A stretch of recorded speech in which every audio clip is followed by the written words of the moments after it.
It's football time in East Central Ohio. From ABC Sports and WYLE Cambridge, 107.9, 98.5, NASH Icon. Now it's time to head to the field for tonight's game. Good evening and welcome to ABC Sports High School football coverage. It's week 11, the playoffs begin. We've got the Philo Electrics, the number 10 seed at 6-4, visiting the number 7 seed Circleville Tigers at 7-3 in this Division 4 Region 15 first round game. Halloween night, Mike Snively. It's Halloween.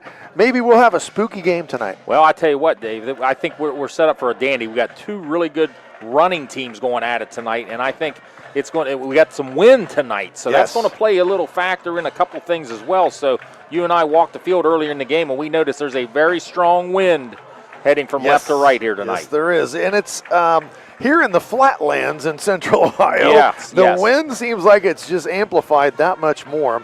Tonight, we're on NASH Icon, 98.5, 107.9. Also, free live video stream on YRPtv YouTube. Brett Klein in charge of all that stuff tonight. He's running the video. He's got the camera. He's multitasking here, Mike Snively. Certainly impressed with Brett Klein's abilities here tonight in the press box at Tigers Field here in Circleville, Ohio. Our sponsors tonight, Cedar Ridge Behavioral Health Solutions, patrons Buckeye Mutual Insurance, Abel's Electric Heating and Air Conditioning, Allwell Behavioral Health Services, Dujo Ford Lincoln Nissan, Nayland Bateman Insurance Services, Custom Vehicles of Zanesville, Doane Ford, Village Hardware and Rental, West 40 Auto Sales, Bicon Services, Action Total Staffing, Mount Perry Propane, and Life Support Therapy Services, all sponsors of tonight's broadcast. Mike, you said you expect a good game. I do too. I think teams are very similar here in this one. And as a matter of fact, if Philo would have won last week, we'd be playing this game at Philo against the same team. Well, I thought about that a few times last week, Dave, when I was doing the game last week. I'm thinking, hey, another trip down the Lock 9 for us. But, exactly. It didn't come to fruition, but it looks like we're getting ready for the national anthem now, Dave. Our national anthem brought to you by Southeastern Ohio Credit Union and played tonight by the Circleville High School Marching Band.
Southeastern Ohio Credit Union, and again played by the Circleville High School Tigers Band, and they certainly have a nice large band, Mike Snively. Good to see so many kids involved for them, and they have put on a really nice pregame show. What we will do, we'll take a break here. When we come back, we'll talk about each team, and we'll get ready for the opening kickoff. This is high school football presented by ABC Sports. Need help finding a job or recruiting reliable workers? Action Total Staffing is your trusted local staffing partner. We work hard to connect skilled candidates with employers across southeastern Ohio. Action Total Staffing provides industrial, administrative, temp to hire, direct hire, and seasonal staffing solutions. Since 1994, our staff has offered personalized screenings and in-person interviews to match top talent with great opportunities. Visit our Zanesville location to launch your next chapter with Action Total Staffing. At Village Hardware and Rental in Barnesville, we've got everything you need for homeowner, contractor, and commercial jobs. From trusted Milwaukee tools and everyday hardware to pro-grade Valspar paint, trusted color you can count on. Plus, we offer paint mixing, key cutting, special orders, and commercial services too. And now, introducing our officially open firearms and ammo department. Fully stocked, trusted, and convenient. Whether you're working, improving, or protecting, Village Hardware and Rental is your one-stop shop. Drop by at 265 South Chestnut Street, Barnesville. Village Hardware and Rental. We make it easy to build the world around you. School's back. For some, things may feel overwhelming. Allwell is here to help you find a healthy balance. Our behavioral health services can keep your mind on track, while our primary care services can keep your body healthy. Our mission is to help people feel better, think more clearly, make good decisions, and have healthy relationships. We have offices in Zanesville, Coshocton, New Lexington, McConnellsville, Caldwell, and now on Wheeling Avenue in Cambridge. Visit us at allwell.org. Be well, stay well, all well. Looking for an incredible deal on a new Ford, Lincoln, or Nissan? Come check out our vastly growing inventory selection and ask us about all the low APR options that are going on right now at Dutro Ford, Lincoln, Nissan. If a new vehicle isn't in the budget, let us show you a pre-owned alternative that is sure to fit all your needs without breaking the bank. We know with the running from work to practice or games doesn't leave much time for car shopping, so view our full inventory online 24/7 at dutrosauto.com. Best of luck to all the coaches and players this year. Have a safe and successful season from all of us at Dutro Ford, Lincoln, Nissan. Life is full of unexpected twists and turns, and sometimes we need a helping hand. At Life Support Therapy Services, your well-being is our priority. Our experienced therapists offer compassionate support tailored to your unique needs. Schedule your confidential in-person or telehealth session today by calling 740-487-1768 or by visiting our website at lifesupporttherapyservices.com. High school football from ABC Sports and WYLE Cambridge, 107.9 Cambridge, 98.5 Zanesville, NASH Icon.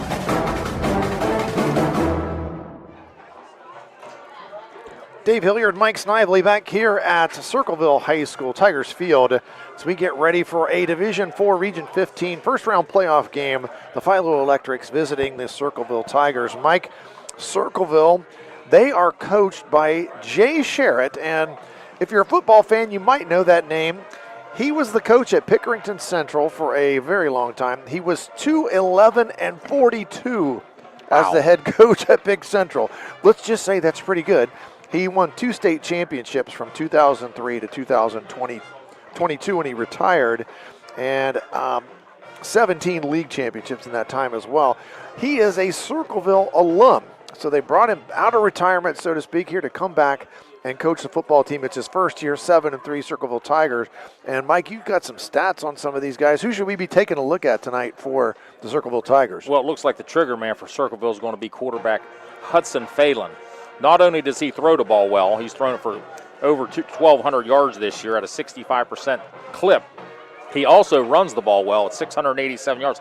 He's at a total of just over 1,900 yards for the total. So Hudson Phelan, number 7, you're going to hear his name a lot. Then they have a couple other guys that get some good carries tonight. Ray Ezell, he's carried it for 470 yards this year, and Cole Nungester, 373 yards, and a couple of good receivers too. Jack Klein has 4 touchdowns with 380 yards.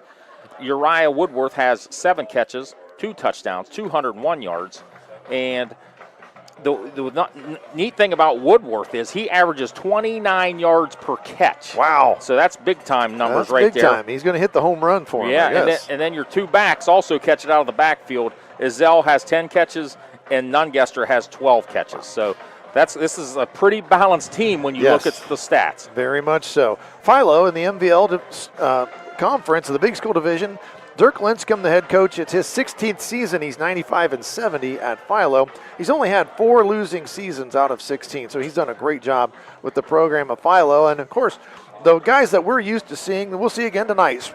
Slade Sprankle is a running back. He's got over 1,100 yards. I didn't get the latest total. I don't know if you got the after week 10 total. Slade's at 1,228 yards with 11 TDs. And then Linscomb, Jack, the lefty quarterback, he runs the show, and he also runs the ball quite a bit. He and Sprankle, we'll see them carry the ball quite a bit for the Electrics. And the wide receiver to keep an eye on tonight for us is Aiden Mahan. He's the state champion in the high jump. He placed in the long jump. He's an athlete. He's got the burner. And he's also a pretty good defensive back as well for the Electrics. So those are some of the names we'll probably be looking at tonight. And I always like to look these up. Circleville started playing football in 1898. Yes, that's right, 1898. They have played over 1,000 football games in their school history. They are 524, 539, and 26 That's a 49% winning percentage. And here's the thing, though. In the playoffs, Mike, they're 1-8 in the OHSAA playoffs. They have not fared very well. And let's talk about the Electrics. Same deal. They are 5-11 overall in the playoffs. So neither team has really had much success in the playoffs. And this is the first time these two teams have ever squared off. Philo, they're overall, they are 451, 404, and 5 for a winning percentage of about 52%. So both teams with a pretty storied football history between the two schools. Circleville, as someone from Hillsborough, they were in our conference, and I remember playing Circleville and them beating us about 30 years in a row, it seemed, when I was in school. So we'll be looking tonight which one of these teams can kind of get over the playoff bugaboo, Mike, and win a football game in the playoffs. This is the first time Circleville has hosted a game, and certainly we are appreciating their hospitality. Boy, they had food in the press box. They had cookies. They've got it all going on. They got a nice spot for us.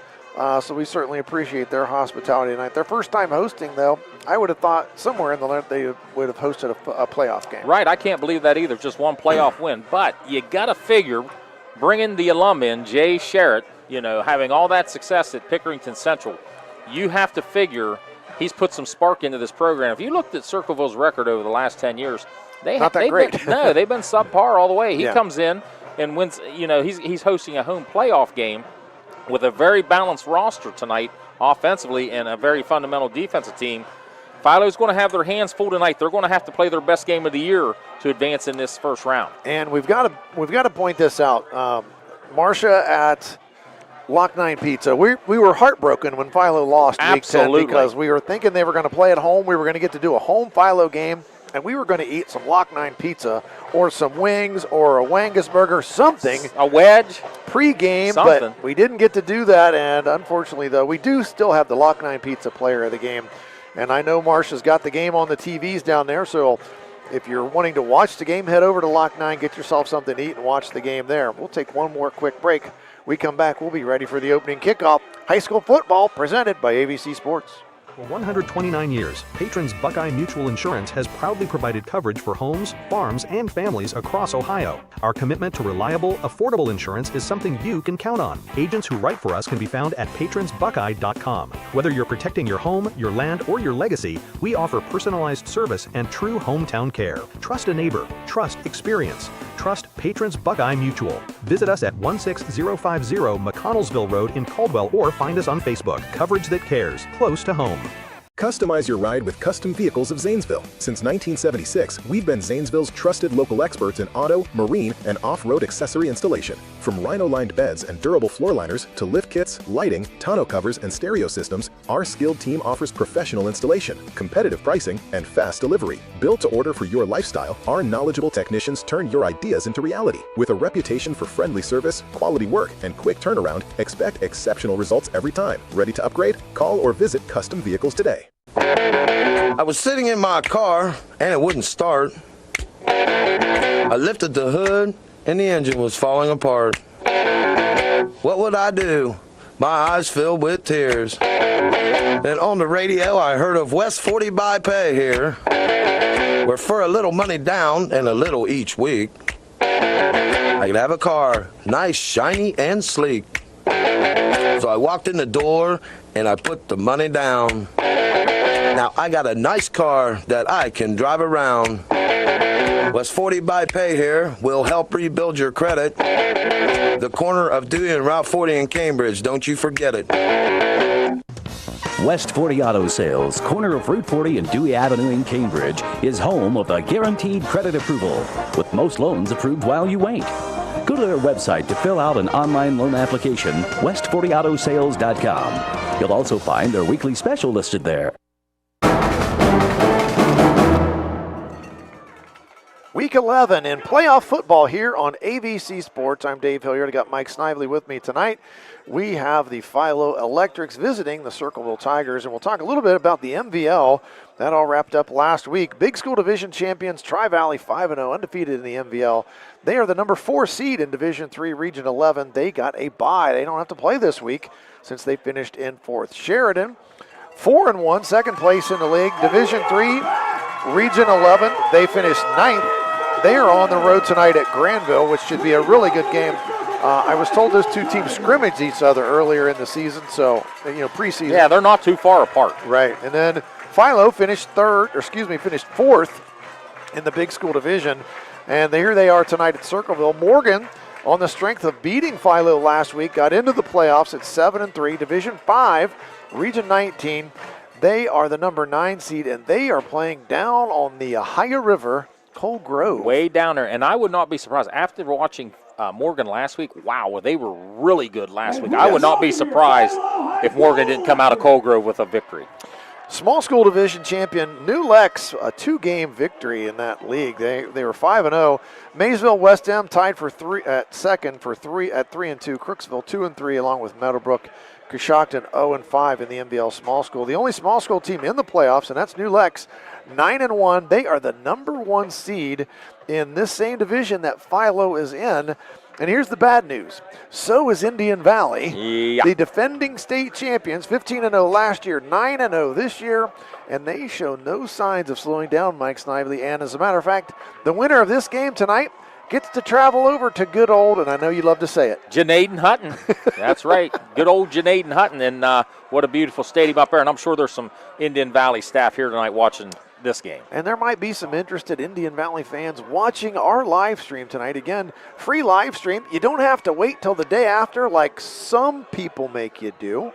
And ours is live. It's on YRPtv. If you're listening and you want to go home after the game tonight and watch the game, you can still do that. You want to watch it 5 years from now. If you want to watch it 5 years from now, you can still watch it. If you're reliving your past glories as a high school football player, you can do that if your games were on YRPtv.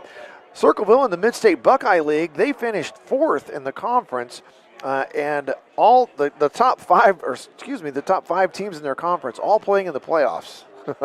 Right. Bloom Carroll, who Always they upset last week, part of the reason why they're hosting tonight. The Bloom Carroll and Hamilton Township tied at 5-1. Fairfield Union at 4-2. They opened the season at New Lex, and they got beat 26-6. Yeah. Circleville at 3-3, along with Amanda Clear Creek. They tied for 4th in the Mid-State Buckeye Division. Fairfield Union, as I mentioned, lost to New Lex 26-6. Fairfield Union lost to Circleville 6-3. Okay, well, we're doing score comparisons, but we can throw all that stuff out the window now. Throw it all out the because window, it's Mike getting Snively. Toes about ready to meet leather. Here we go. Circleville will kick the football off in this football game to Philo. Circleville won the toss. They deferred to the second half, and that's how we start this football game tonight. The kicker, number 31 for Circleville, is Caden Paxton, junior kicker, and he's going to get things underway here from Tiger Stadium, and we are certainly excited to be here tonight. We're in a nice, warm press box. It's enclosed. Thank the good Lord. We got Brett Klein running the show. We are in good spot tonight, Mike Snively. Yeah, and the wind is still howling, so Philo's going to get the ball and going directly into the wind. I would expect this kick to have some distance on it just because he's kicking with the wind to start this football game. Left to right on your TV screen, black uniform Circleville, the home team, the white jersey with the blue pants, the Electrics. And left to right, if you're on your radio dial, just think about that wind blowing across your radio dial from left to right, and we'll see where this opening kick takes us. As he says, foot meets lever. It's a line drive kick that's dropped at the 17-yard line, picked up across the 25, 30, 35, tripped up at the 40-yard line. A nice return there. Number 32, Griffin Harper. Griffin Harper on the return. Just a sophomore. Good return. He took it right up the middle of the field. Philo, 1st and 10 from their own 40 to start the football game. Sprankle, you're going to see a lot of Slade Sprankle tonight, over 1,200 yards. You're also going to see a lot of Drew Linscomb running the football.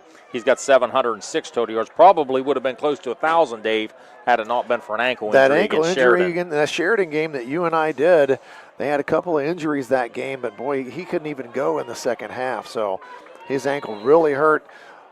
That game and the next game that I did where they played John Glenn, he did not attempt a rush. Yeah, and that's interesting because that's most of his game. Sprankle's already got to go to the sidelines and get something looked at on his equipment. That's interesting. Yeah, he's got to come out. It's an equipment issue for Sprankle. So he's coming out on the first play of the game. His substitute comes on. That's going to be Griffin Harper, the man that ran the kickback. At least he's warm. At least he's warm. 3 receivers to the right side of the formation. Lincecum going to hand it off. Nope, he kept it himself, and he is thrown down in the backfield for a 2-yard loss to the 38-yard line. Not a good start for the Electrics. Sprankle has to go out of the game with an equipment issue, and then a 2-yard loss on the first play of the game.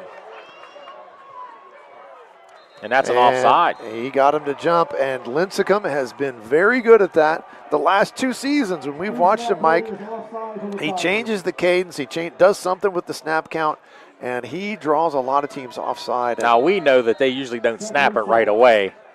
Yes. And Circleville did it again. They did it absolutely again, Dave. Right in front of the and that's a big man at nose tackle. That's number 76, Aiden Spencer, 6'3", 310. So what was going to be a 2nd down and 12 is now a 2nd down and 2, thanks to 2 straight offside calls. And I believe Circleville, they're going to bring some heat. They're basically in a run blitz, I think, Mike. Well, at least they're showing that right now. They're showing that because they want to make Lincecum throw the football because, let's face it, Philo's bread and butter is to run the football with either Sprankle or Lincecum. Looks like cover 2 man, so they're in 2 deep, manned up in the secondary. Motion, hand to Sprankle. Sprankle across the 50 into Circleville territory. That's a 1st down for the Electrics at the 46-yard line of the Tigers. And quickly to the line of scrimmage go the Electrics. And again, they look over to the sideline, and that's what throws some teams off, Mike. They come up there, they look like they're going to snap it. Right. And then they look to the sideline. There's movement, so if you're not used to seeing it, that's, as you mentioned, we see it all the time, but Circleville's defense has not seen it all season. Benefited them already with 10 yards. Lincecum going to flip it out to Sprankle. He tries the right side, cuts back across the 45, brought down at the 41. Going to pick up 5 yards on a 1st down carry. Like we thought, Dave, this clock's probably going to be running quite a bit tonight. Going to be a lot of running from both teams. I think both teams going to try to establish their running game here. Philo pretty much staying with the same formation to start the game. They got 3 receivers to the right side. Nobody to the left. Sprankle and Lincecum in the backfield. Lincecum in a pistol/shotgun formation. He puts a man in motion. Straight back, dropped it, picked it up, gets it across the 40 and powers ahead to the 35. What could have been a disaster ends up being a 1st down carry and a pickup of 6 for Lincecum. Just like they planned it, Dave. And I'll tell you what, Circleville, all 11 players are within 6-7 yards of the line of scrimmage by the time the ball's snapped. Switch of formation now. 2 receivers to the left side, 1 to the right. Still, and we'll see it all night long, Sprankle will be the lone running back in the backfield. Really, if you want to call Lincecum, he is also a running back. That both of them really carry the football quite a bit for the Electrics. 1st and 10 from the 35-yard line. Lincecum calls his own number, and there's a penalty flag in the air, and this one might come back, which ends up being about a 12-yard pickup. I think it's the sideline. It's the dreaded sideline warning, Mike. It's just a warning, so that's going to move the chains, though. That moves it down to the 23-yard line. Lincecum got 12 on that carry. Quickly to the line of scrimmage. But everyone looks over to the sideline again. I knew somebody early on had to do the sideline warning penalty, and immediately everybody on the Circleville sideline took 3 steps back. Well, Circleville is almost on the track with their team. Lincecum flips it out to Sprankle left side, tripped up, but still manages to get a couple of yards down to the 21. We'll give him 2 there. Sprankle's going to carry it anywhere from 20 to 22 times tonight, and look for Lincecum to carry around 20 as well. 2nd down from the 21-yard line. Sprankle got 2 on that carry. I had him earlier this year, Dave, against Meadowbrook, and they flip-flopped who carried the ball each time. Each player had 21 carries. 7th play of the drive for the Electrics to start the football game. Clock moving, 8:13 to play in this first quarter. Lincecum keeps it himself. Looked like he was going to hand it to Sprankle. He's trying to fight for more yardage, and he put the football on the ground, and it's picked up by Circleville, and it's going to be returned. 40, 45, 50. Lincecum fighting for more yardage, put the ball on the ground. It's recovered by the Tigers and returned all the way out to midfield. That will be a first down for the Tigers, and that certainly gets the home crowd excited. And that's one thing, Dave, we haven't seen a lot of from Philo this year, is them putting the ball on the ground with the fumble. Well, if Lincecum goes down after the initial contact, no fumble, but he was fighting for the extra yardage. And he's always going to fight. And I can't blame him. He put it on the ground, unfortunately. Now first down for the Tigers at the 47-yard line. They're on their side of the field. 1st and 10. Quarterback Phelan. He runs it a lot, and he's going to run it on first down. Turns across the 50 and into Philo territory at the 47. And Jack Lincecum smacked him down to the ground there. And that's going to be a 6-yard pickup on first down. Almost 7 as they face a 2nd and a long 3 here for the Tigers. Phelan runs it, throws it. He's very important to the Circleville Tigers offense. Now a really tight formation here on 2nd and short. Under center. One of the few times we'll probably see that. And, of course, it's a pass. Rolling to his right. Gets to the midfield, and he's going to run it, and he's pushed out of bounds inside the 45. They're going to mark him out at the 43-yard line. And that's just about a foot short of the first down is what it looks like they're marking it. Now this is where Philo had some trouble last week, was against that play action pass from Morgan, where the quarterback was able to get outside the pocket and have a lot more time to throw or run. Now they are going to say it's a first down, Dave. I thought it was. He picked up 5. Thought it had to be a first down. Again, an interesting formation here. 4 people in the backfield, including the quarterback, and he's going to run it straight ahead across the 40. Phelan picked up and carried backwards.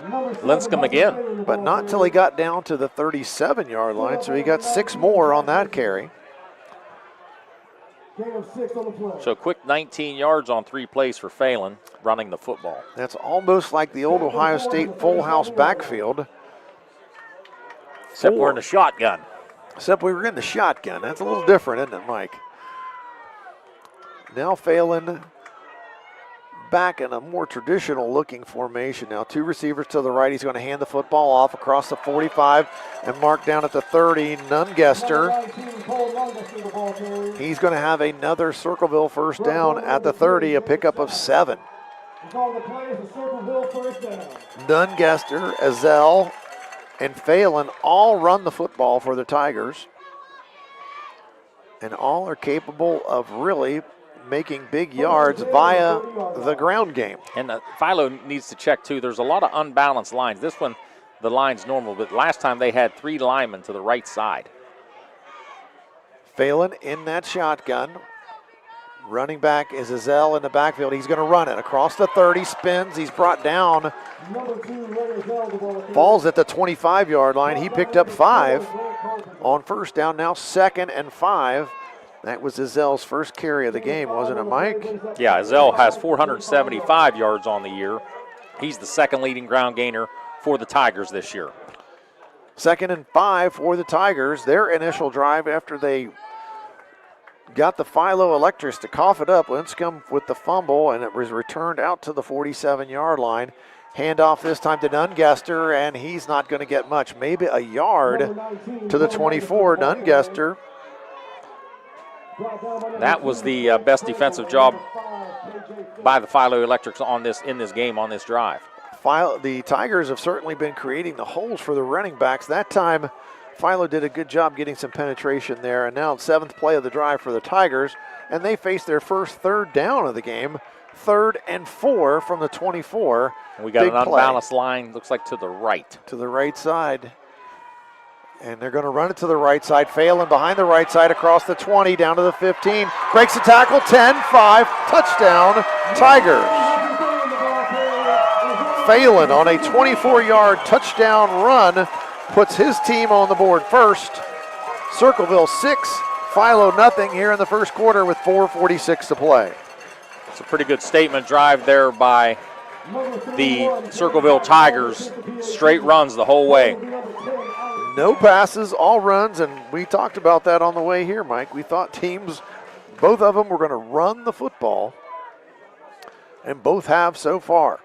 Paxton on for the PAT to try to give his team a 7-point lead. Snap is back, hold is good, kick is up, and it is good. That makes the score Circleville 7, Philo 0. We'll be back with more first quarter action. This is high school football presented by ABC Sports. All of us worry about the extremes of Ohio weather, but there's one thing Mount Perry Propane customers don't have to worry about: remembering to order propane before their tanks run dry. Mount Perry Propane is now offering tank monitoring, a free service for their autofill customers. The monitor will alert their expert delivery techs when your propane tank level is getting low, and they'll automatically make a delivery, and you get a discount on propane. Rest easy and let Mount Perry Propane take it from here. First quarter action here from Circleville. 4:46 to go in this first quarter. Circleville on top, 7-0. They just scored on a 24-yard touchdown run by Phelan, their quarterback. That was a 7-play, 53-yard drive. Mike, all runs. Runs. We have not seen a pass attempt in the game yet. They did play action, but Phelan decided to run for 5 and get the first down. But 43 yards on that first drive. They intended to throw it, but right, for Hudson Phelan, 43 yards by himself. Paxton will kick it off for the second time. It's an end-over-end kick, and it's going to be caught down at the 12. Brought back to the 20. 25, tripped up. I think he was really tripped up by his own man. Yeah, you're right. Griffin Harper again did look like he was going to get about 10, 15 more, but definitely tripped up by his own guy. And he was tripped up by his own man, looks like at the 29-yard line. I thought he was going to get more out of that as well. Again, sponsors for tonight's game: Cedar Ridge Behavioral Health Solutions, patrons Buckeye Mutual Insurance, Abel's Electric Heating and Air Conditioning, Allwell Behavioral Health Services, Dutro Ford Lincoln Nissan, Nail and Bateman Insurance Services, Custom Vehicles of Zanesville, all sponsors of tonight's broadcast. First and 10 for the Electrics from their own 29-yard line. Philo wants to do what they did on the last drive. You know, have some patience, wait for your holes to open up. Flips it out to the right side to Sprankle. He's going to try to turn the corner, and he bounces it out. Now cuts back across the 35-yard line. Nice gain on first down for Slade Sprankle. I love the alliterative name. And he got it out to the 37-yard line. He got 8 yards, Mike, on that first down carry. I say it every time. You can just tell Slade spent a lot of time in the weight room. He is a built young man. He's not very tall in stature. They have him listed at 5'7", 165, but he is solid as a rock, and he is one tough running back. He carries the ball a lot, and, of course, over 10 games, you take a lot of hits, Mike, and he's been able to do it. Lincecum's got a man downfield, and he's tripped up. We have a late flag. And this might be a holder. Mahan is wanting to know where the flag was. And it is. It's going to be pass interference on the defense. He did get tripped up while the ball was in the air, probably, 20 yards downfield where it happened. Mahan down there, and he had a step, and they're going to mark it off now because it's not a spot foul like it is in the NFL.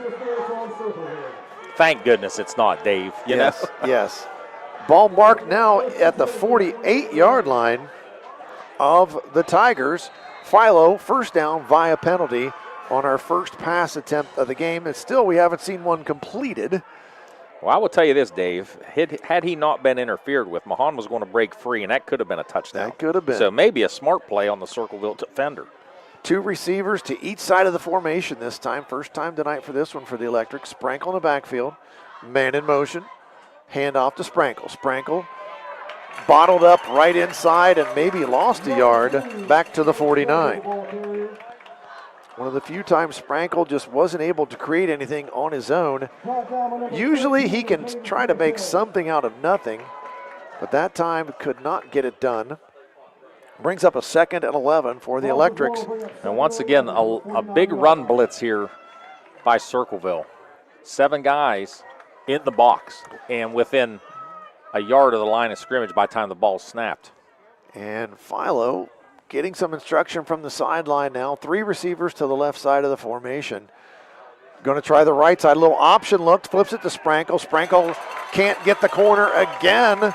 Lincecum held it and then flipped it out to Sprankle in an old school option look, but nothing doing for Sprankle, and he's brought down right at the line of scrimmage. No gain, brings up a 3rd and 11 for the Electrics. Passing situation here for the Electrics. 3 receivers to the left side of the field. Carpenter is on the left side along with Mahan and also Savage. On the right side of the formation is Carter Crabtree. 3rd and 11, snap back. Lincecum gonna run it. Got some room across the right side. He's fighting for yardage, gets to the 40, and he's finally brought down. A good pickup. He needed 11, and I think he only got 9, Mike.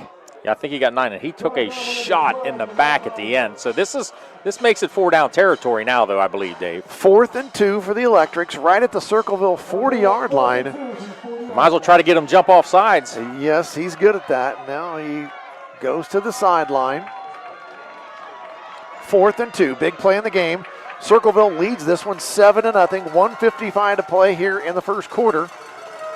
And a very fast-paced first quarter, Mike, as we see a lot of runs, and the clock does run when teams are running the football. 5 seconds on the play clock. Flips it out to the left side. Sprankle makes people miss, and he gets through the hole. There were 4 guys that had a shot at Sprankle, and he squirted through a little gap and got the huge first down. He picked up 8 down to the 32-yard line. I tell you what, that was a excellent vision run. Boy, that was Slade Sprankle. That's just a running back being good at his craft right there. Sprankle, I thought for sure he was going to get thrown for a loss.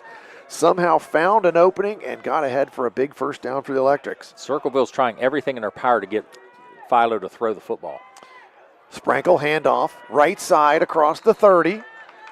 Down to the 29, pickup of 3 on first down. Sprankle with 35 yards already on 9 carries in the first quarter here. And he's going to be the workhorse for this football team. He has been all season. As I said in that John Glenn game, Mike, he carried the ball. Lincecum didn't run it because he was on a bad wheel, and Sprankle carried it, I think it was like 35 times or something crazy like that. He's trying to think back. He's taking a licking and keep on ticking, I'll tell you that. But he also can run the football. He's got great vision. He's a hard runner, and there he goes. He gets loose again, breaks a tackle across the 20-yard line. That's another first down for the Electrics. Down at the 19, he picked up 10. 9th play of the drive for the Electrics.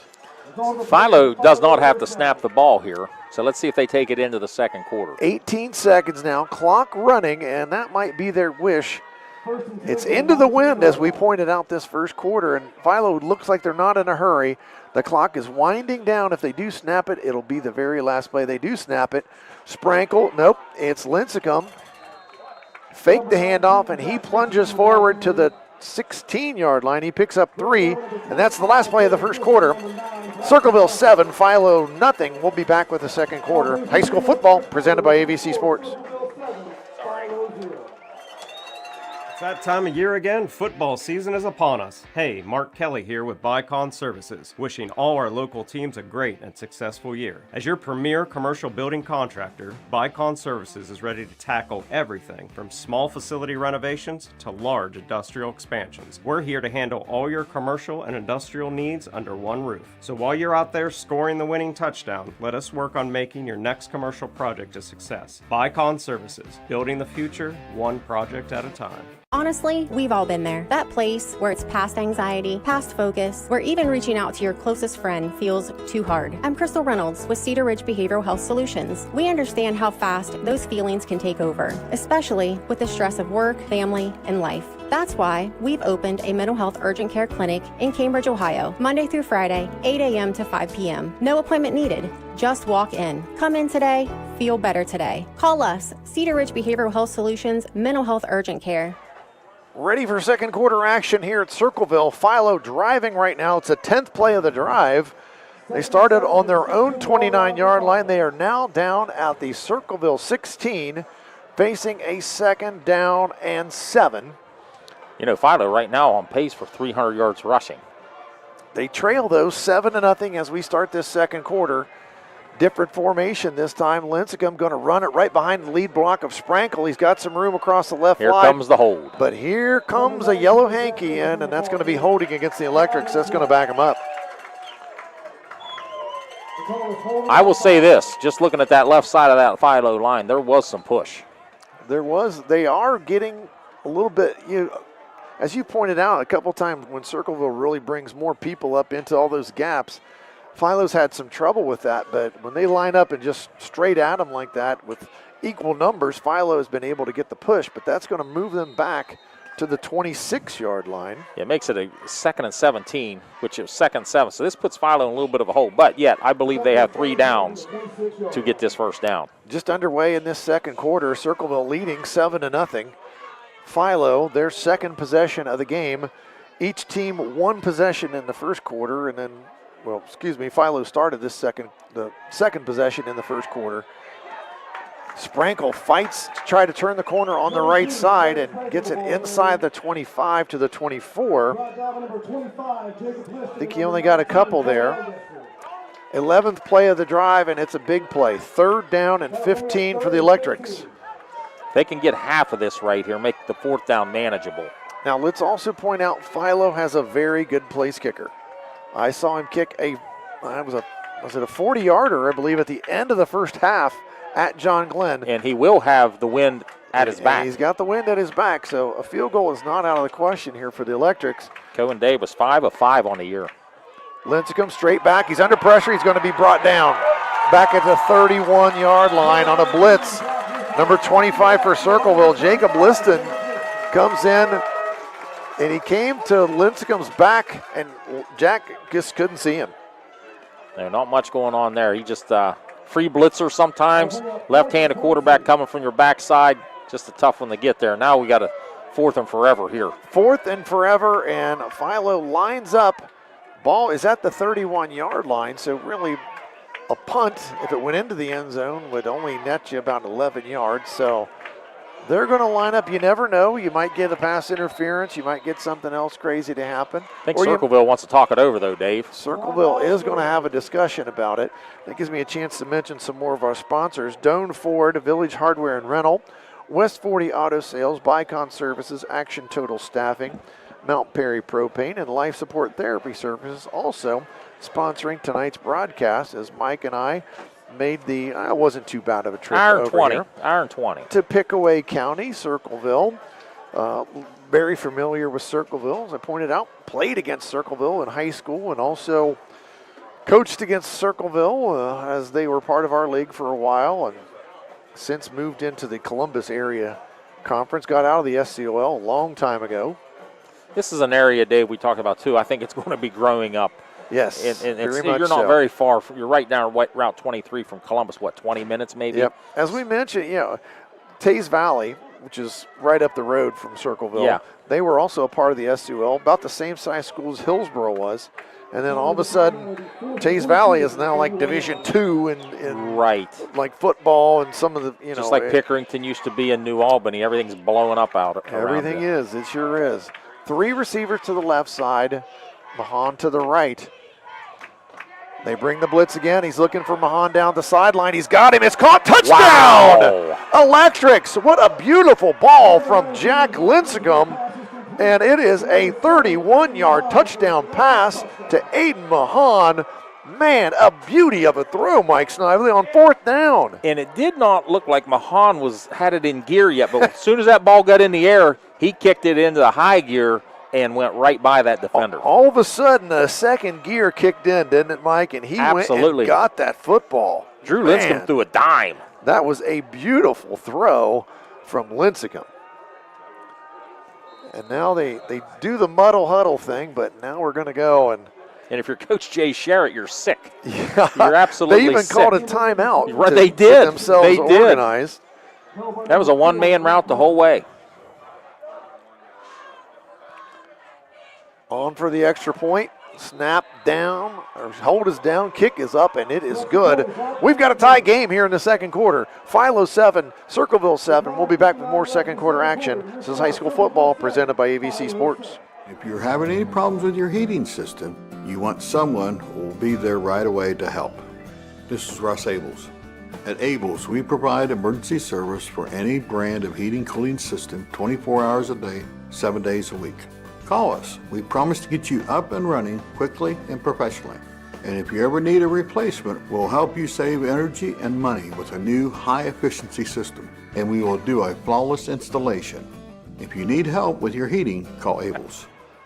Second quarter action here at Circleville. Philo gets on the board. A 12-play drive, Mike, 71 yards.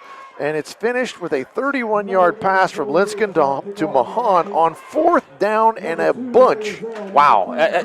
To be honest, Dave, I mean, I thought they're out of field goal range. You don't really want to punt it. You just got to throw it up and see what happens. And Mahan got by the D-back by a couple yards. And like I said, Linscomb hit him right on the money. That was a beautiful throw from Linscomb, and Mahan kicked it in high gear and got to it and made the catch for the touchdown. There's the end-over-end kickoff all the way inside the 5 and dropped and picked up. Now back across the 10.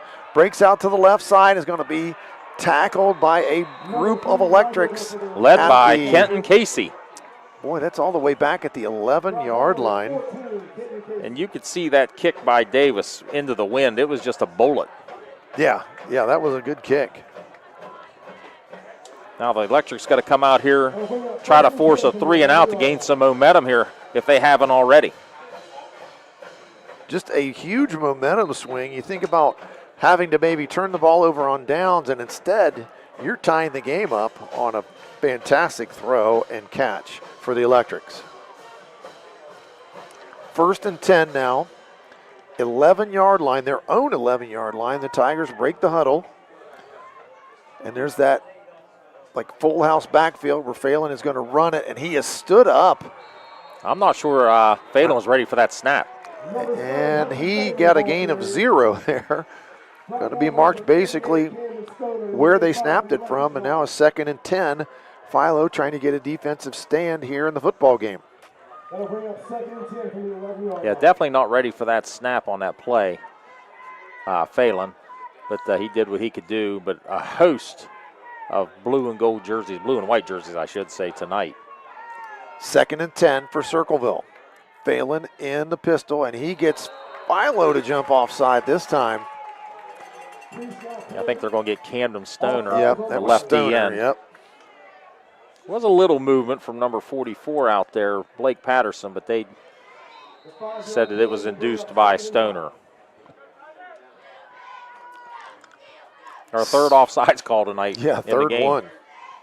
2nd down and 5 instead of 2nd and 10, so that's a big break for the Tigers. Out at the 16-yard line still. Philo's bunched in there tight too, as well defensively. They tried to throw out of this formation. There That's what they're going to do again. This time they lofted down the middle of the field, wide open at the 40.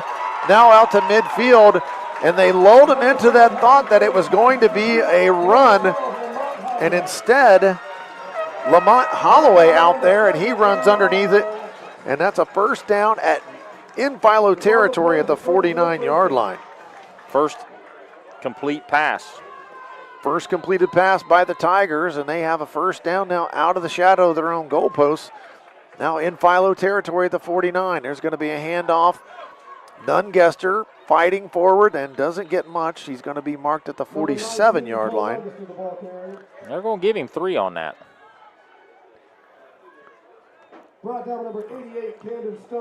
Second down and 8. Maybe you're right, Mike. That might be a little more like 3 on that carry. 2nd and 7 or 8, we'll put it that way, for the Tigers. Something like that. Something in the ballpark. Tigers hand off. Ezell this time. He finds some room across the left side, across the 35, down to the 30, 25. Almost got away from the Philo defense, but there is a penalty flag down. And it's an illegal shift on the Tigers. And that's going to mark the ball back into Circleville territory. They snapped it from the Philo 47. But I don't think, Dave, that Circleville got set, all 11 players. And I think that's the reason for the illegal motion penalty. Mike right on top of it here. Again, nice facility here at Circleville. Mike and I walked on this grass field. Wow. And boy, it is immaculate. They told us it's all Kentucky bluegrass. I thought it was fake when we walked out on the field, and the more I walked, I'm like, this is real, Dave. It's a beautiful football field, and I love football when it's played on grass. It's always, I think that's the way football was meant to be played. And we played on grass at Hillsboro. We had people that really took great pride in the way the field looked. You had grass? Yes, I played we on did. dirt. It used to be grass, and about week 2, it was done. 48-yard line of, that was a pickup of 4. Now 3rd down, Philo trying to get a stop, get off the field here as it's tied. 7 apiece with 7 minutes to play until halftime. Well, we're going to see trip receivers, actually quad receivers if you count the slot. Throwing formation here for the Tigers, and Phelan's going to roll to that right side. Under pressure now, and he's going to be thrown down, and boy. Phelan did a good job getting that thing away because Cameron Stoner's about ready. He about threw him down. He flipped it behind his head. He did it. Dangerous. Very dangerous. Not really a good idea, and that's going to bring up 4th down for the Tigers. And we're going to see our first punt by either team tonight. Number 5 back for Circleville, Jack Klein. A good receiver and defensive back for the Tigers, also takes care of the punting duties. Aiden Mahan back at the 10-yard line for the Electrics. Snap is good, puts his foot into it. Mahan comes up, waves fair catch, but he can't get to the ball. It hits and rolls forward across the 15, and it's going to be down at about the 12 of Philo. That's what Philo needed, a defensive stand like that. I mean, they could have done without the 36-yard gain on the pass play, but they will take that because they kept Circleville out of the end zone. And you want to get some momentum for your defense as well. I mean, offensive momentum is important, but you want your defense to feel like they can make a stop. Right. And that's what Philo did there. They did get the stop and the punt. Now they take over 1st down on their own 12. We've got 6:39 to play until halftime, and it's a tie game. It's 7 apiece. Well, we're going to see a lot of dosing of Slade Sprankle and Drew Linscomb on this drive, I feel. How about Jack Linscomb? But that's okay. Did I say Drew? Yeah. I'm famous and notorious for calling them by their brothers' names. Linscomb flips it to Sprankle, and that's going to come back. I think it's going to be a false start, and it is a false start on the Electrics. That's going to back them up dangerously inside their own 10-yard line, Mike. Yeah, last time the penalty led to a touchdown, Dave, so you got to be optimistic, right? Yeah. the big holding penalty on the last drive. Now, for Philo, this is one where they like to flip it to Sprankle, and I would be a little bit nervous about doing that inside my own 10. The corner up to the top is giving a lot of cushion to the Philo receiver and to the bottom. Well, after the touchdown pass Linscomb threw, I don't blame them. Linscomb's going to keep it himself across the right side. Gets that penalty yardage back, Mike. Gets out to the 12. Got a little more, too. I'm going to give him a gain of 6. Going to give him 6 on that one? All right. Back to out to the 13. The official stats of ABC. 2nd down now and 9. Electrics with 6 minutes to play until halftime, and boy, this is going to be a quick one, Mike. The teams keep running the football. And we've only played 34 minutes game time. And here comes Linscomb. Only 5 seconds left on the play clock. He needs to get it snapped. He does. Hands it to Sprankle. Sprankle brought down in the backfield, all the way back inside the 10. Number 2, Slade Sprankle, the ball carrier. Brought down by number 13. And that's one right there, Dave, where I don't know if Drew, that was a read on Jack's part, but he possibly could have kept that ball and picked up some quality yards there. A loss of 4 for Sprankle. Now 3rd and about 13 for the Electrics. Ball inside their own 10, and if you're Philo right now, you just don't want to turn the thing over down here. You'd like to get some more yardage. If you can somehow pop a big play and get the 1st down. Linscomb going to throw for it. He's rolling in his end zone. He's got a man across the middle, complete. And that's going to be a 1st down for the Electrics. He stopped and threw a dart across the middle of the field, and he got his man Jacob Savage. And that is an Electrics 1st down at the 23-yard line. A pickup of 14 when they needed 13. Let this young man sling it, Dave. 2 for 2, 46 yards. Linscomb looks really good throwing the football here. He's thrown just a beauty to Mahan for the touchdown. He threw a dart right there. He throws a nice football, Dave. We were talking in pregame. I just like watching him throw. He's got a nice tight spiral. Lefty, going to hand it to Sprankle. Sprankle pushes forward. Maybe a couple across the 25 to the 26. So let's call it a 3-yard pickup on first down. 2nd and 7 for the Electrics. 4:25 to play until halftime. It's 7 apiece here in Roundtown. Plenty of time. 3 timeouts for Philo. As usual, the Electrics all look over to the sideline. Get that signal. Now everyone turns back. 3 receivers to the right side of the formation. 1 to that left side. Hand off to Sprankle. Sprankle darts forward. Going to pick up a couple of yards. Sprankle made that jump cut, or it was a loss, and that was a very quick jump cut. Picked him up almost 2.5, 3 yards. They marked that at the 28, so give him a couple there. 3rd and about 5 now for the Electrics. PA man says 3rd and 4 here for Philo. That's what I said, too. I gave him 3 yards on that first carry and 3 yards on that second carry. Even if they don't pick up the first down here, they've certainly improved the field position a little bit from what it was back there inside the 10. Linscomb wants to throw for it, and he is under pressure, and he is going to be brought down. And he fumbled, I think, Dave. Did he fumble it? I believe he fumbled it. I haven't seen anybody point. I didn't see it. I saw a beanbag come out, I thought, and it here is. comes the football. And it is recovered. He did fumble it, and it is recovered on the 21-yard line. And boy, that is the second time that Jack Linscomb has put it on the ground tonight, and it is in a bad spot for the Philo Electrics. It's on the Philo 21-yard line. 3:12 to play until half. They've got 2 timeouts left. 3 minutes to work with, and they're on the 21-yard line, and Philo needs a big play from their defense. Yes, they do. Big time, Dave. Backed up against it right now. Let's see what this Philo defense is made of here in Week 11. Tight formation for the Tigers. Handed off to Ezell. Ezell tries to bounce it out to the right side. Not much there. And I thought they had him down, and then the play continued. They're going to give him forward progress for 4 yards. I think they're going to mark him at the 18. So I'm only going to give him 3. It's at the 18. It was the 21. Yeah, we'll give him 3 on that one. I'm going to go ahead and correct.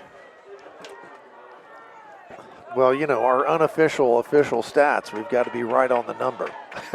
Well, you know, the angle I got right now, Dave, is rough. I know. You got a tough spot there.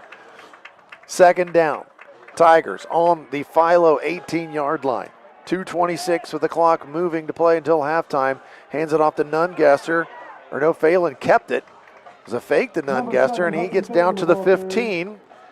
Pickup of about 3 more. Phelan 50 yards on 7 carries. 3rd down and 4 for the Tigers. Nungester's got it. He tries to bounce it out to the left side, and he's going to be tripped up, and he managed to keep his feet. That was almost a huge play for Philo, but Nungester was able to get forward and maybe pick up the first down. They do pick up the first down at the 11. Clock now under 2 minutes. Circleville quickly to the line of scrimmage. I don't think that was Nungester that time. It was Nungester, again, 19. I thought it was 12 for a second, but confused there. He gets it down to the 5-yard line. Circleville trying to up the tempo just a hair.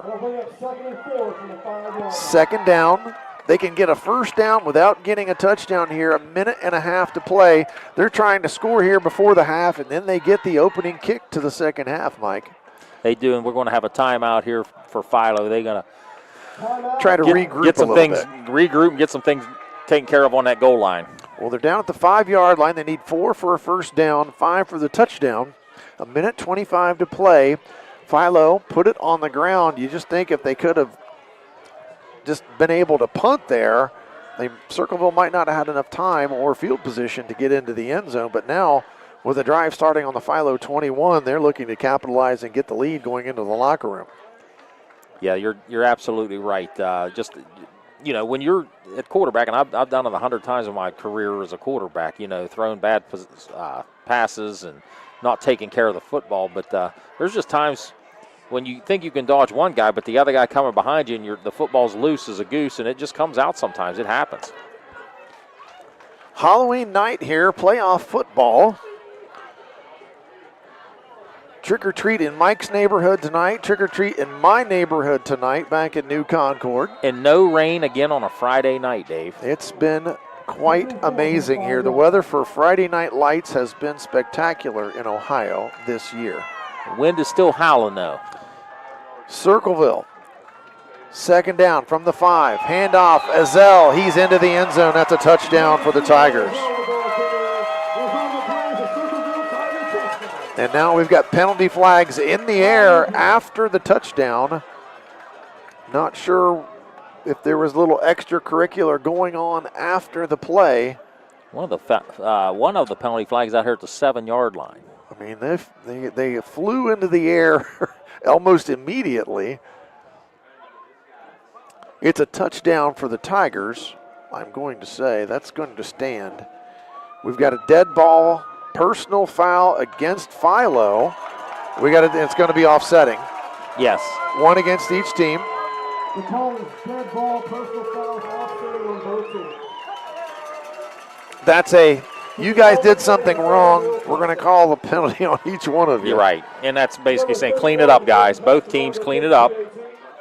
Number 10, Alex Bradman on the hold. Azell scores the touchdown for the Tigers. And Paxton in to try the extra point here. With 1:21 left until halftime, Philo's going to have just over a minute to play to maybe try to get onto the scoreboard with the wind at their back here in this quarter. Had a little delay there. Coach Linscomb wanted to talk to the official what exactly happened there. This PAT just about ready to get underway. Snap. Well, they still don't snap it. Snaps back. Low snap. Hold was okay, and it was a line drive that barely cleared the crossbar and is good. That makes our score Circleville 14, Philo 7. We'll be back with the end of the second quarter. High school football presented by ABC Sports. Stone Ford is your destination for the ultimate Ford experience. Discover the thrill of the open road in a brand new Ford vehicle. Experience cutting-edge technology and safety features designed with you in mind. Whether it's the versatile Ford Escape SUV, the powerful Ford F-150, or the stylish Ford Bronco, you'll drive away with confidence, knowing you've made the right choice. Quality, service, and trust. That's the Doan Ford experience.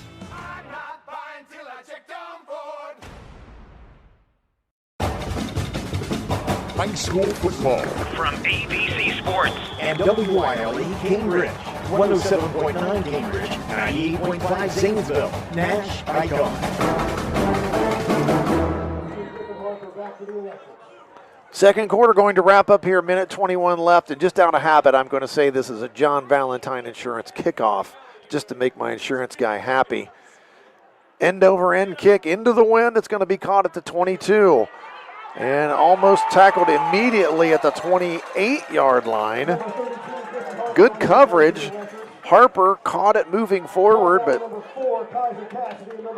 it was not a very deep kick, so he really didn't have much room to negotiate.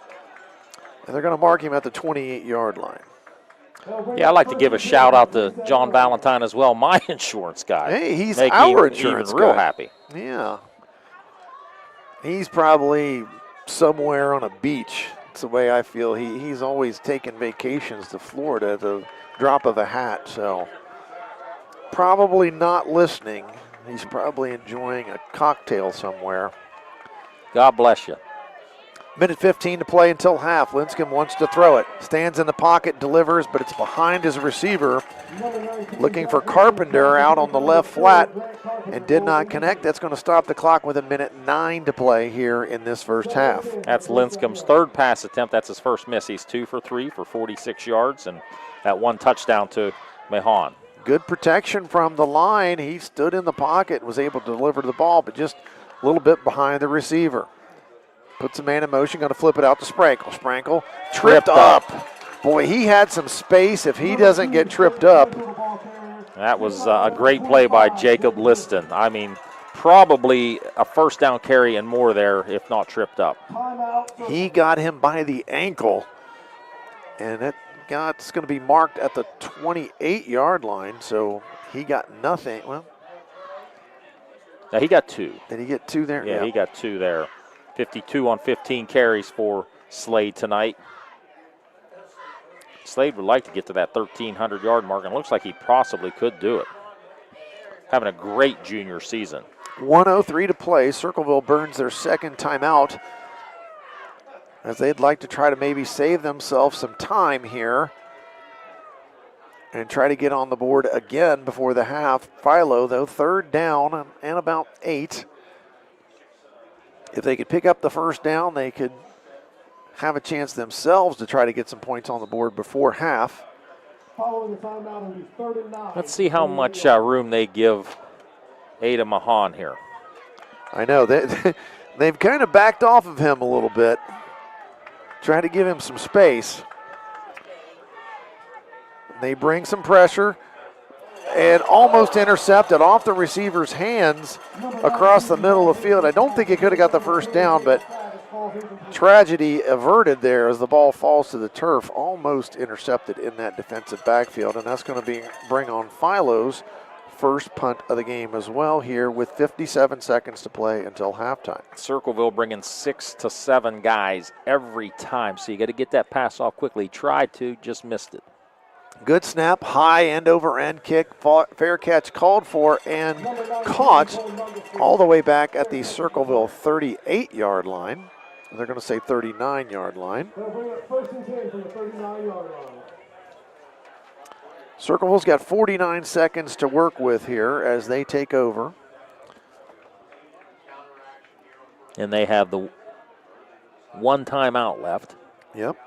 So we might see a little bit of the passing game here. In fact, I expect to see the passing game here from Circleville. Hudson Phelan has only attempted 2 passes tonight for 36 yards. Everything was moving so fast, Mike, and then all of a sudden the team started to they throw the football. They decided to throw the football. I didn't know that was allowed.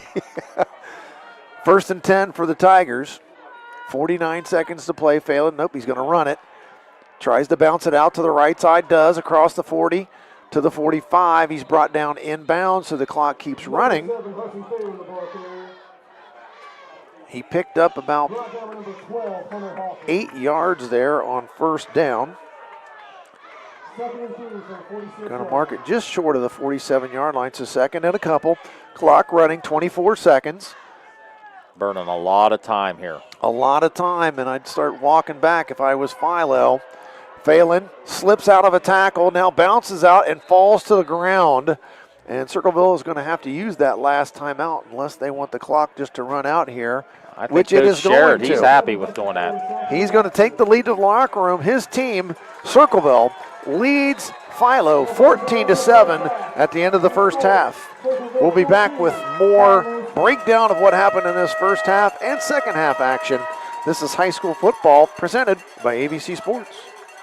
Need dependable insurance that truly fits your life? At Nayland Bateman Insurance Services, we specialize in crafting personalized coverage for your home, auto, business, and more. Our dedicated team guides you through options, finds the best rates, and delivers prompt, caring service without the confusion. Whether you're a new homeowner, growing your business, or simply looking for smarter protection, we're here for you. Call 740-391-1118 today, and let's build your plan together. Insurance made easy. Protect what matters. Need help finding a job or recruiting reliable workers? Action Total Staffing is your trusted local staffing partner. We work hard to connect skilled candidates with employers across southeastern Ohio. Action Total Staffing provides industrial, administrative, temp to hire, direct hire, and seasonal staffing solutions. Since 1994, our staff has offered personalized screenings and in-person interviews to match top talent with great opportunities.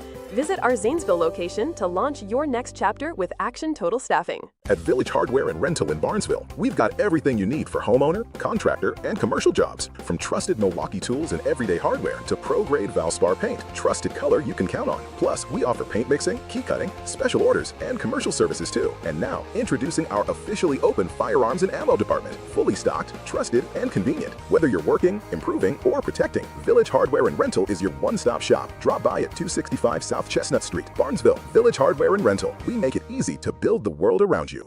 School's back. For some, things may feel overwhelming. All Well is here to help you find a healthy balance. Our behavioral health services can keep your mind on track, while our primary care services can keep your body healthy. Our mission is to help people feel better, think more clearly, make good decisions, and have healthy relationships.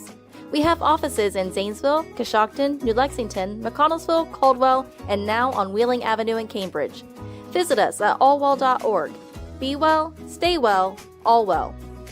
Looking for an incredible deal on a new Ford, Lincoln, or Nissan? Come check out our vastly growing inventory selection and ask us about all the low APR options that are going on right now at Dutro Ford, Lincoln, Nissan.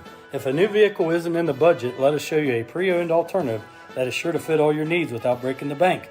We know with the running from work to practice or games doesn't leave much time for car shopping, so view our full inventory online 24/7 at dutrosauto.com. Best of luck to all the coaches and players this year. Have a safe and successful season from all of us at Dutro Ford, Lincoln, Nissan. Life is full of unexpected twists and turns, and sometimes we need a helping hand. At Life Support Therapy Services, your well-being is our priority. Our experienced therapists offer compassionate support tailored to your unique needs. Schedule your confidential in-person or telehealth session today by calling 740-487-1768 or by visiting our website at lifesupporttherapyservices.com.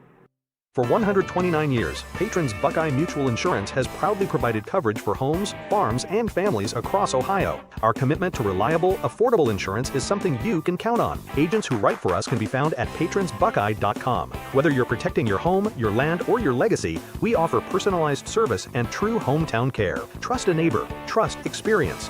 Trust Patrons Buckeye Mutual. Visit us at 16050 McConnellsville Road in Caldwell or find us on Facebook. Coverage that cares. Close to home. Customize your ride with Custom Vehicles of Zanesville. Since 1976, we've been Zanesville's trusted local experts in auto, marine, and off-road accessory installation. From rhino-lined beds and durable floor liners to lift kits, lighting, tonneau covers, and stereo systems, our skilled team offers professional installation, competitive pricing, and fast delivery. Built to order for your lifestyle, our knowledgeable technicians turn your ideas into reality. With a reputation for friendly service, quality work, and quick turnaround, expect exceptional results every time. Ready to upgrade? Call or visit Custom Vehicles today. I was sitting in my car and it wouldn't start. I lifted the hood and the engine was falling apart. What would I do? My eyes filled with tears. Then on the radio I heard of West 40 by Pay here, where for a little money down and a little each week, I could have a car, nice, shiny, and sleek. So I walked in the door and I put the money down. Now I got a nice car that I can drive around. West 40 by Pay here will help rebuild your credit. The corner of Dewey and Route 40 in Cambridge, don't you forget it. West 40 Auto Sales, corner of Route 40 and Dewey Avenue in Cambridge, is home of a guaranteed credit approval, with most loans approved while you wait. Go to their website to fill out an online loan application, west40autosales.com. You'll also find their weekly special listed there.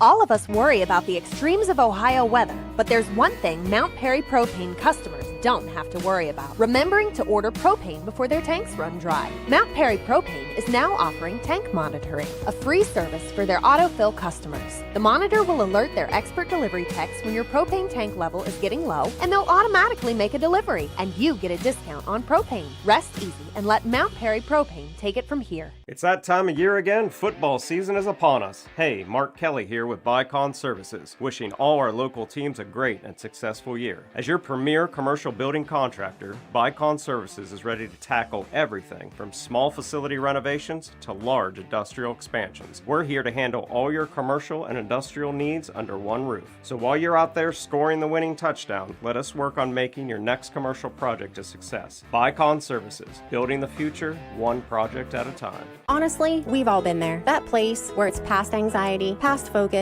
where even reaching out to your closest friend feels too hard. I'm Crystal Reynolds with Cedar Ridge Behavioral Health Solutions. We understand how fast those feelings can take over, especially with the stress of work, family, and life. That's why we've opened a mental health urgent care clinic in Cambridge, Ohio, Monday through Friday, 8 a.m. to 5 p.m. No appointment needed. Just walk in. Come in today. Feel better today. Call us, Cedar Ridge Behavioral Health Solutions, Mental Health Urgent Care. If you're having any problems with your heating system, you want someone who will be there right away to help. This is Russ Abels. At Abels, we provide emergency service for any brand of heating cooling system 24 hours a day, 7 days a week. Call us. We promise to get you up and running quickly and professionally.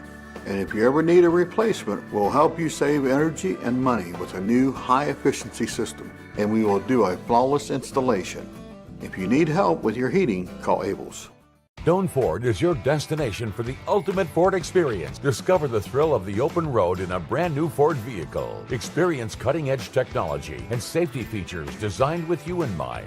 Whether it's the versatile Ford Escape SUV, the powerful Ford F-150, or the stylish Ford Bronco, you'll drive away with confidence, knowing you've made the right choice. Quality, service, and trust. That's the Doan Ford experience.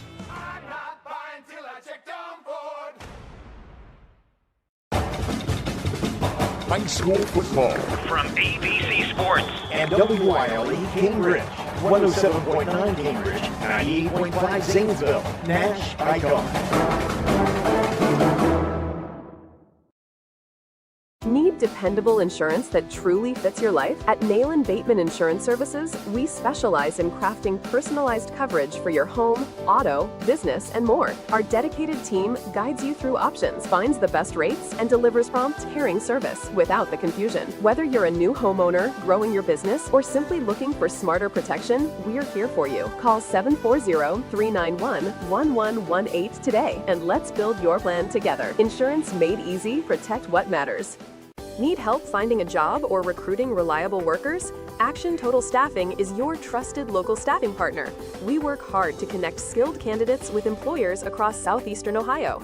Action Total Staffing provides industrial, administrative, temp to hire, direct hire, and seasonal staffing solutions. Since 1994, our staff has offered personalized screenings and in-person interviews to match top talent with great opportunities. Visit our Zanesville location to launch your next chapter with Action Total Staffing. Need dependable halftime here at Circleville. The Tigers lead the Electrics of Philo 14-7. Mike, it's a game we pretty much got what we expected. Both teams really wanting to run the football, establish the power run game, and both teams have done that. The difference in the game is 2 Philo Electric turnovers. No doubt, and that's something, like I said, that is uncharacteristic of Philo. They usually take good care of the ball, but Circleville did a good job of stripping the ball out of the ball carrier's hands and pounced upon it twice. So that you're exactly right. That's the difference in the game. Well, here's how the scoring happened. In the first quarter with 4:46 to play, Circleville on the board first. A Phelan 24-yard touchdown run. The extra point made the game score 7-0. That was a 7-play, 53-yard drive. In the second quarter, Philo gets on the board, 9:59 to play. A 31-yard pass from Lincecum to Mahan on 4th down and a bunch. It was 4th and like 20, I believe. It was a Hail Mary. It was a Hail Mary, and the prayer was answered. That was a 12-play, 71-yard drive that tied our game after the extra point, 7 apiece. Then, right before the half, 1:21 left until halftime, Circleville, they capitalized on a second Jack Lincecum fumble and a recovery by their defense. They start on the Philo 21-yard line. It only takes them 5 plays and a 5-yard run by Ezel. And the extra point made our score 14-7. That's where we stand here at the half. Mike, you've got some stats, and you said it was easy, so let's hear them. Very easy statistic tonight. Philo, first, let's go with them. They ran the ball 23 times for 76 yards. Linscomb was 2 for 4 through the air for 46 yards. Philo had a total of 122 yards. For Circleville, they ran it 17 times for 72 yards. Through the air, Phelan was 1 for 2 for 36 yards, a total of 108. So Philo outgained Circleville in that first half, 122 to 108. Individually, Slade Sprankle had 15 carries for 52 yards. Drew Linscomb, I even got Drew written down. You wrote Drew, I wrote Drew Linscomb. Now, I say that, but for the singletons at Meadowbrook, I called Jake Trey and Trey Jake for years. I did that with you when we were doing basketball. The singletons all ran together for me. I apologize to the Linscomb family, and Drew did not get the yards tonight. It was Jack. Okay, of course, it was Jack. Jack had 24 yards on 8 carries. Through the air, Linscomb was 2 for 4. He for 46 yards, including that big 31-yard touchdown to the one Ada Mahan, and Jacob Savage caught one pass for 15 yards. Circleville was led rushing by the quarterback Hudson Phelan. He had 9 carries for 54 yards. Cole Nungester had 23 yards on 5 carries, and Ray Ezell had 5 yards on 3 carries. Phelan through the air, 1 of 2, 36 yards, and that 36-yarder was complete to Lamont Holloway. So that is your one other halftime stat. That first half took 49 minutes, Dave. Oh, man, you got to like that when you travel, you know what I'm saying. A little scoreboard update here. Also on YRPtv tonight, the Caldwell Redskins. They are leading 21-7, and it's right before halftime, about 30 seconds to go until halftime. You can flip over on YRPtv, select, whatever you want to call it, on our YouTube channel. You can watch the rest of that first half. Or you can just listen to Mike and I, which is probably the preferred thing that most people will do, Mike, is listen to you and I here at the halftime.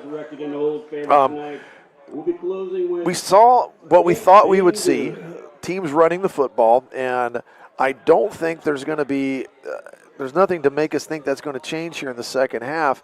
The biggest possession, I think, though, is going to be this first one of the second half because Circleville gets it.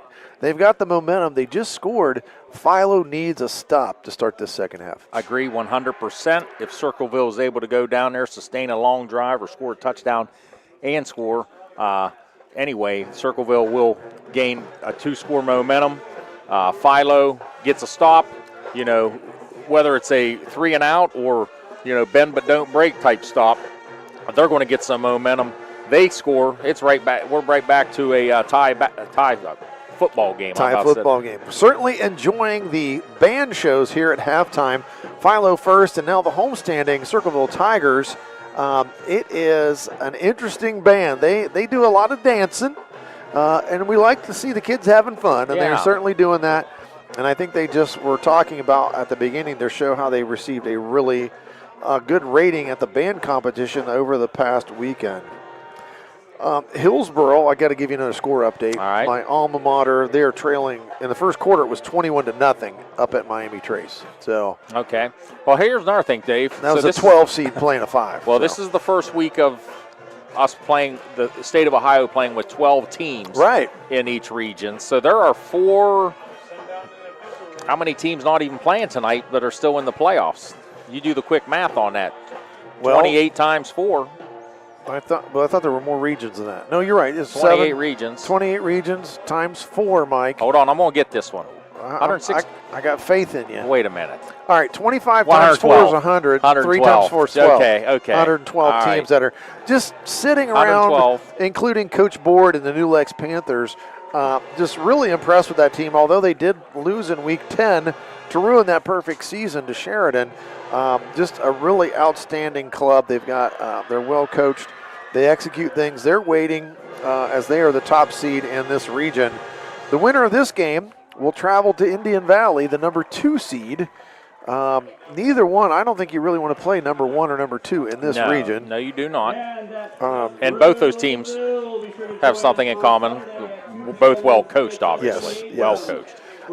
Again, our sponsors for tonight's broadcast include Doane Ford, Village Hardware and Rental, West 40 Auto Sales, Bicon Services, Action Total Staffing, Mount Perry Propane, Life Support Therapy Services, Cedar Ridge Behavioral Health Solutions, Patrons Buckeye Mutual Insurance, Abel's Electric Heating and Air Conditioning, Allwell Behavioral Health Services, Dutro Ford, Lincoln, and Nissan, Nayland Bateman Insurance Services, and Custom Vehicles of Zanesville. We've also got our Lock 9 Pizza Player of the Game. And as we have stated many times, that is our favorite pregame meal on our broadcasting trail. Mike and I certainly love Lock 9. We love the food. We love the people. Probably going to hit it during basketball season, I would assume, Dave. Brett, you need to get Mike and I some games down at Duncan Falls so we can head down there and have a pregame basketball meal this winter. Brett rolls his eyes as I tell him that. Can you believe that, Mike Snively? Hey, but Dave Davidson showed me a new way to Philo. I got to go on Spry Road, down a couple, Salt Creek, I believe was the road. I came in from behind the football stadium this time. All right, can I ask how many deer you saw on the way? Just two. Just two. We had to counter out. Just two. I was going to say 2 dozen, but just two.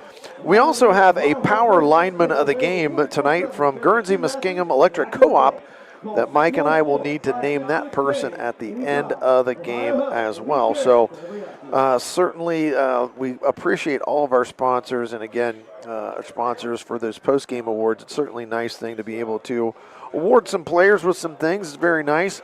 Certainly appreciate Lock 9 Pizza and Guernsey Muskingum Electric Co-op being sponsors of those awards all season long, and I'm sure we'll figure out somebody that we'll be giving those to tonight. We'd like to try to spread the wealth, but sometimes it's kind of hard to. You got some kids that just seem like they keep performing really well. We got to call them. So. No doubt about it. It does get tough. So when you see two guys in the stats a lot, you almost want to look on the defensive end and see who's getting a bunch of tackles. That's usually what can happen here. So we'll see what happens with that one. As it stands right now, it is 14-7. Circleville leads this football game. And again, they've had a really nice season, 7-3 overall. Head coach Jay Sherratt, as we mentioned, he came over from Pick Central. Who was also the Tigers. Yeah, they were also. He likes Tiger teams. They lost to Amanda Clear Creek here at home, 31-14. Also Hamilton Township, who won the I can't think of the name of the conference now all of a sudden. MSL, Mid-State League, Buckeye Division. They lost to them, and then they lost to Fairfield Union 6-3. I thought they won that game, but they lost that game 6-3. And I got to wonder about something, Mike. 6-3, that would make you think it was a weather game. But it was not. I can't really think of weather circumstances that would affect things. It was week 8. No, we had beautiful weather week 8. Yep. The Electrics, after week 6, they were 5-1, really looking at a very solid season. But then a couple of tough games back-to-back. In week 7, they lost to Sheridan. Mike and I did that game down at Philo. Hard-hitting game, and Sheridan pulled away at the end. And Linscomb did mess his ankle up a lot that game. He got hurt in that game, as did Mahan. Really, you're taking away a couple stars on their team, and that really hurt them. Then they lost the following week after playing Sheridan. They had to go up to Tri-Valley, and they lost 37-15. Then turned it around in week 9. They beat John Glenn at John Glenn, 31-13. And then finally, the week 10, they lost at home to Morgan, game that you and Dave Davidson did, and you just said they seemed to be trending in the wrong direction in that game. And they were. There was some things, some mishaps that they had in that game. But the more I think about it, Morgan was just excellent that game. And I think Morgan, may have played their best football game of the year that night. They just kept Philo defensively off balance all night long. Well, basketball season is upon us as soon as this football season is over. Jason Trout, head coach of the Philo Electrics, he just stopped by, shook my hand there. He is a Muskingum basketball alum, so we always try to keep in touch with our Muskingum guys. Jason getting ready to, I'm sure, put his team together. He had a very young basketball team at Philo last year, so certainly he's going to be looking forward to a little bit maybe older and experienced team with the Electrics. Again, I look for, of course, in the small school, I wonder who's going to be good in the small school division, Mike. There's a team, I think, down around South Zanesville that returns everybody. I think that team in South Zanesville might be pretty good. They return a lot of folks on that team. Of course, Gator Nichols, Jordan Watson, Kane Roehrig, all back on that team. Landon Iden as well. And I'll just have to put in the plug. All 4 of those guys have been on recruiting visits to Muskingum University. So we would take any or all of those young men at Muskingum. So I'm certainly looking forward to seeing. We're going to be doing a lot of Maysville basketball games, Brett tells me. So we'll see them a lot.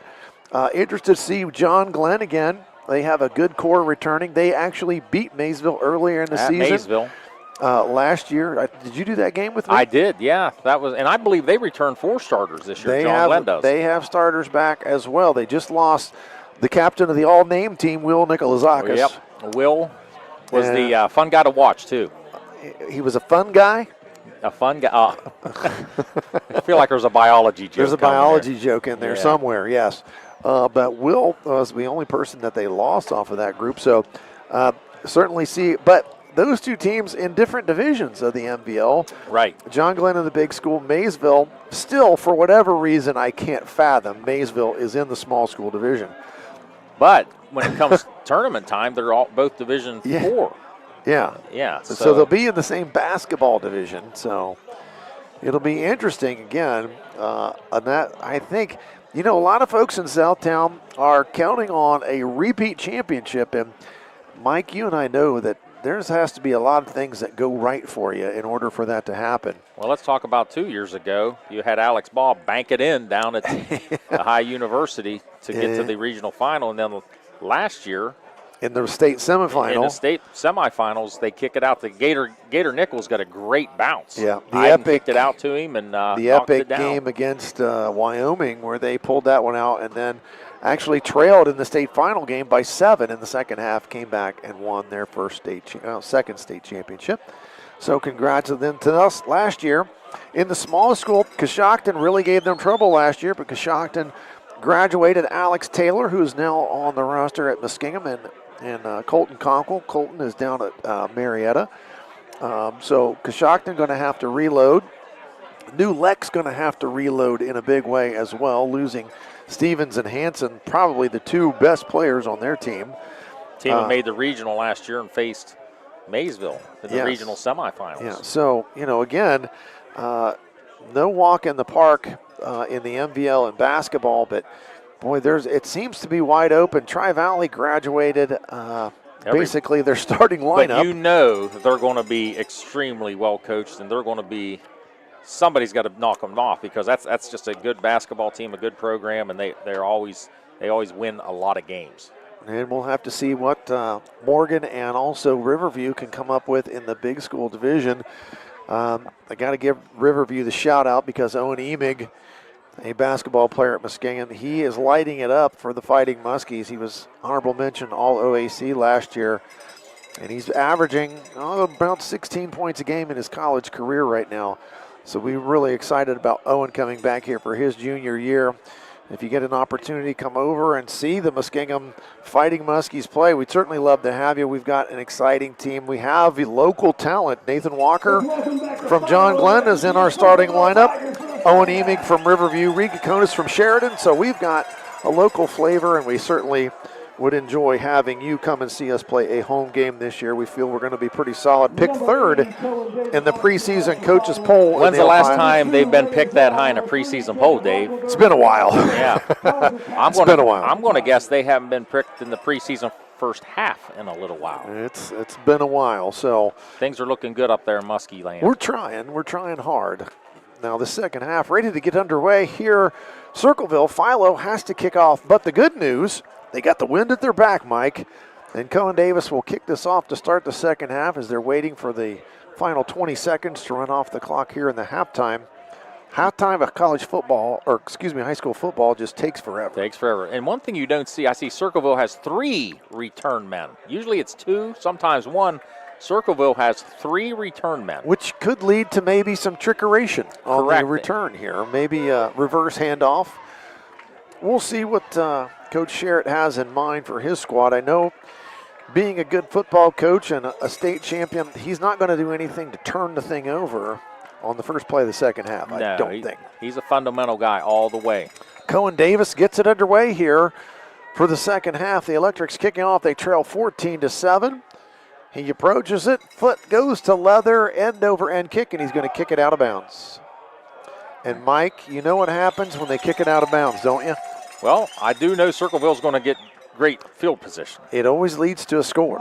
Every game that I have broadcast this year, if they kick it out of bounds, it leads to a score, and that's not what Philo would like to hear from me right now. Well, we're going to put the curse on that trend right here. Well, that's what I'm trying to do. I'm trying to put the mojo on it. Hopefully it doesn't happen this time, but that means that Circleville takes possession on their own 35-yard line.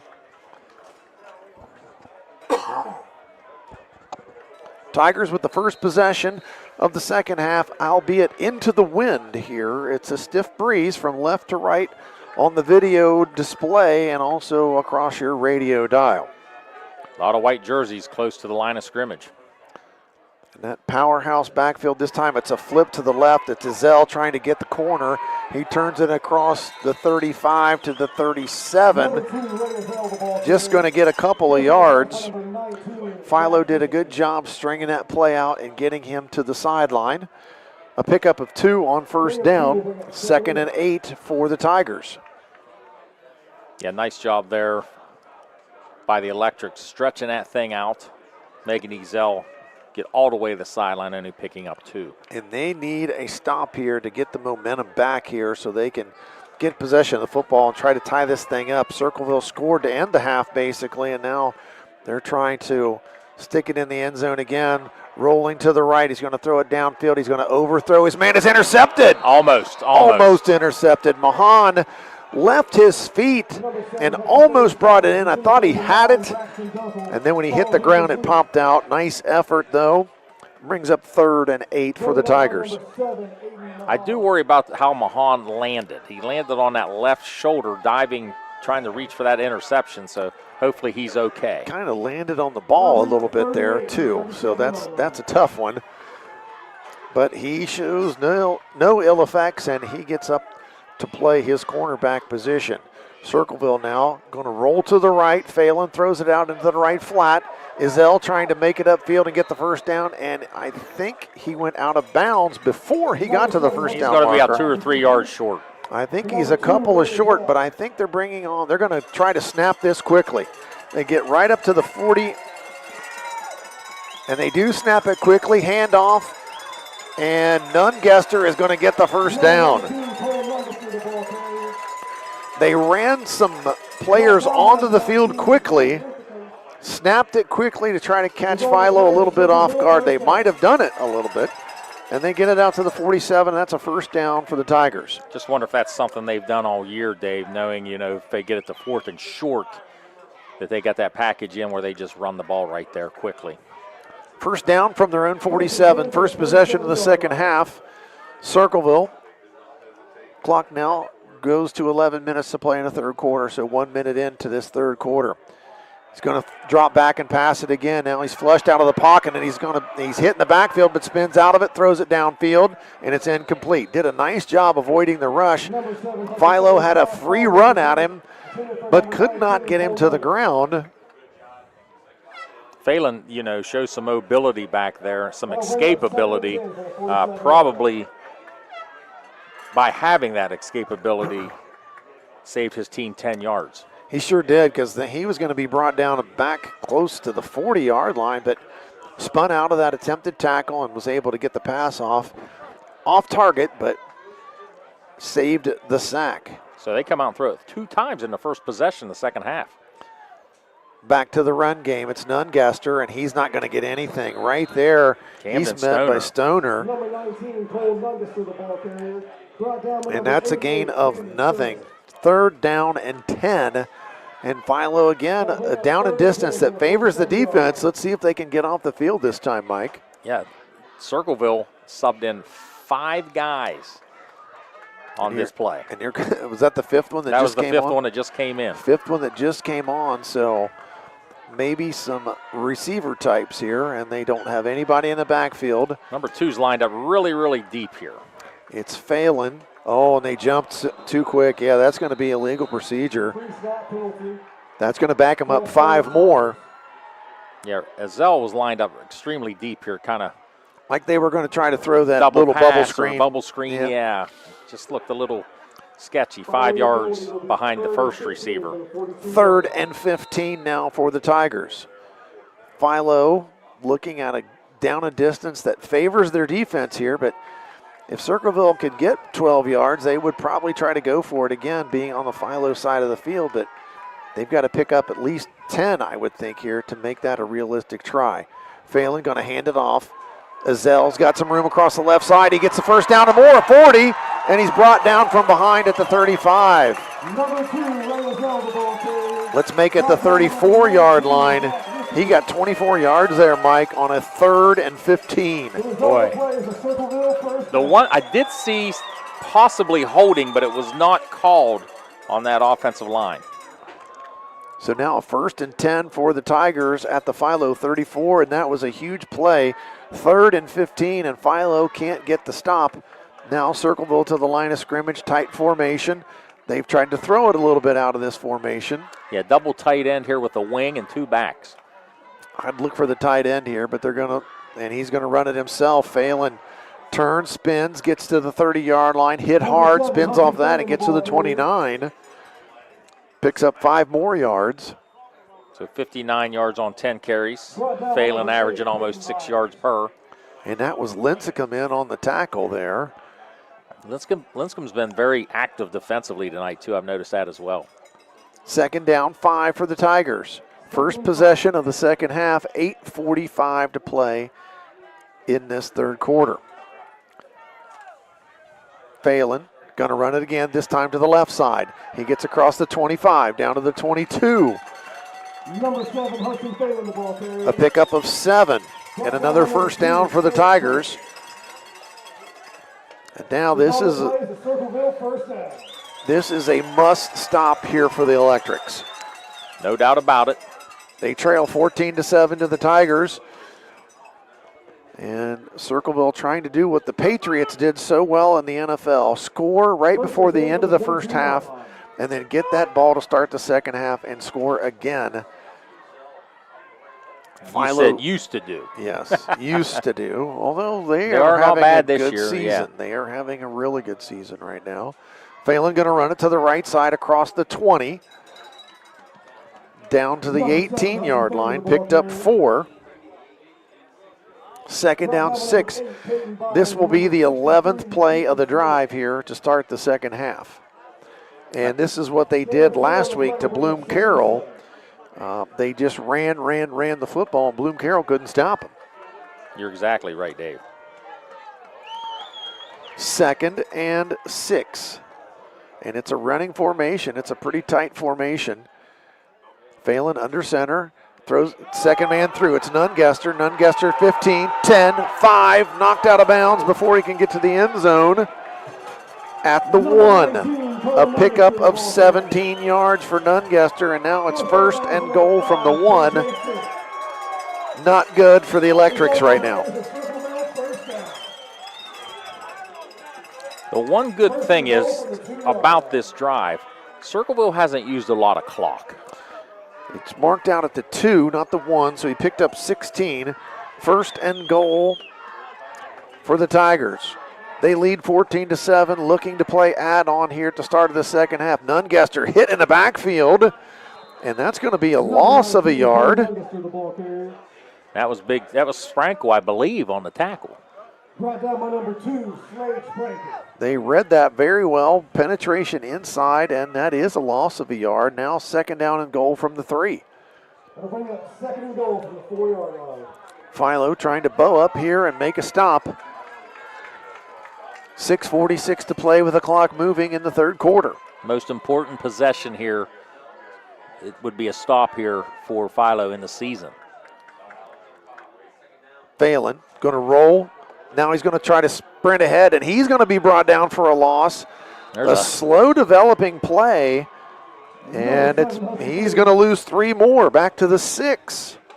Sack in the backfield by number 23, Cole Cash, and number 8. Bunch of Philo guys on the tackle there, so that really puts Circleville a lot deeper now. So 3rd and goal from the 6. Circleville Third down. They've been pushed back twice by the Electrics, and there is a penalty flag, illegal procedure. Wow. That's going to back them up 5 more yards. That'll be out to the 11. And now back to the 11-yard line. So it was first and goal from the 2. Now it's third and goal from the 11. Philo again, a good down and distance for your defense. But, Mike, they've got to make a play this time. They've got to make a play, and it's probably going to be in the defensive secondary. Phelan hands it off. Izell tries the left side. He's wrapped up at the 10. Big stop by the Electrics. Number 2, Ray Izell, the ball carrier. Fooled me. I thought for sure they would go in the air there, and they did not. He gets a yard, and that's it. Did not fool Philo defense, though. Here comes the field goal unit. So they're going to try a field goal here as the place kicker, number 31, Caden Paxton, comes in. Ball's going to be marked at the 10. They're going to spot this kick at the 17-yard line. So this is a 27-yard field goal attempt by the Tigers. 5:15. Clock moving here in the third quarter. His last extra point was low. Snap is back, holds good, kick is up, and it looks good. And it is good. 17-7, Circleville leads in the third quarter. We'll be back with more action. High school football presented by ABC Sports. At Village Hardware and Rental in Barnesville, we've got everything you need for homeowner, contractor, and commercial jobs. From trusted Milwaukee tools and everyday hardware to pro-grade Valspar paint, trusted color you can count on. Plus, we offer paint mixing, key cutting, special orders, and commercial services too. And now, introducing our officially open firearms and ammo department. Fully stocked, trusted, and convenient. Whether you're working, improving, or protecting, Village Hardware and Rental is your one-stop shop. Drop by at 265 South Chestnut Street, Barnesville. Village Hardware and Rental. We make it easy to build the world around you. School's back. For some, things may feel overwhelming. All Well is here to help you find a healthy balance. Our behavioral health services can keep your mind on track, while our primary care services can keep your body healthy. Our mission is to help people feel better, think more clearly, make good decisions, and have healthy relationships.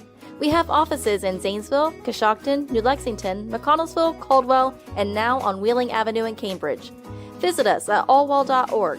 Be well, stay well, all well.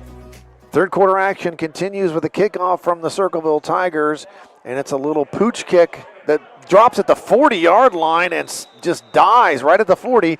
Grass field, Mike. Yeah. So you don't get the big AstroTurf bounce. KJ Phillip, though, jolly on the spot there. Checked up just like a wedge that I hit into the green. That was when the kicker started running up to the ball, he slowed down. He slowed down, and you thought, wow. He's going to do something unique here, and by golly, that almost worked. And I'll get back to my point about Philo kicked the ball out of bounds, and it leads to a score. It just happens almost every time. But that's worse than kicking it out of bounds if you don't get it, because that's actually better field position for Philo than it would have been if he kicked it out of bounds. They get it at their 40-yard line. Needing a score to get back in this one. Lincecum going to run it himself. Tries the left side, gets across the 45 to the 46, and all the way to the 47, so a pickup of 7. Philo in no hurry here. They need to continue to run the football. Just do what they do. Do what they do. They're in no hurry right here.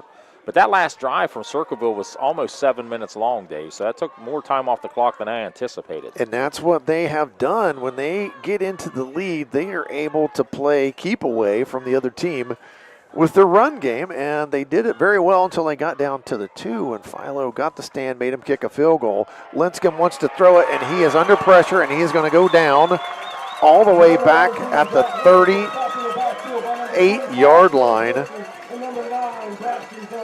He's going to lose 9. And now Philo, not where they want to be, 3rd and 12. 3rd and a bunch is not the down and distance for this Electrics offense. They look to the sideline for the signal from the coaching staff. 3 receivers to the right side of the formation for Lincecum. He's in the pistol. Circleville looks like they're going to bring pressure. They do. Lincecum throws it across the middle. He's got a man. It's caught right at the 45-yard line. That was Savage. But he didn't get enough. He needed to get to midfield, and he's at the 45. They only got 7. Needed 12. 4th and 5. Philo is going to punt the football. Philo ran a fake punt on their sideline last week, got an interference call, and ended up getting the first down. 4th and 5. High snap. Here it is again. No. And he goes ahead and kicks it. Now this time they obviously roughed the punter. And there comes the penalty flag. Now there again, it's what is the call here? Because we've talked about this. Yeah, exactly. Was he a runner or was he a punter? Was he a runner or was he a punter?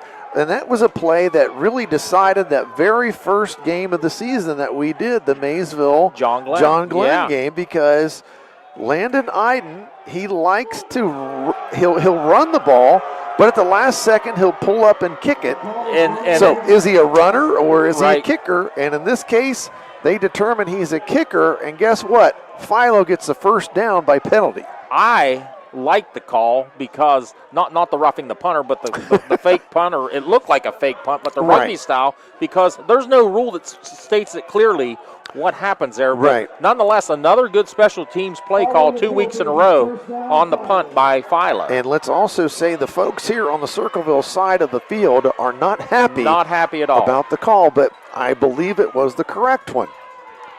Man in motion for Philo. Lincecum going to hand it off to Sprankle. Sprankle fights ahead for 3 to 4 yards all the way to the 46. And late flag again, and this is probably going to be, I assume, a hold. Yeah, and that's kind of your makeup call right there. That flag came in. That came in really late. Way late. And they're going to mark that back at the 40-yard line.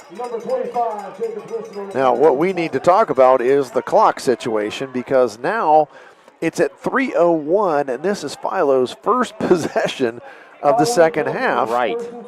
They just haven't, and their offense really hasn't been on the field since, the midway part of the second quarter. 1st and 20 for the Electrics.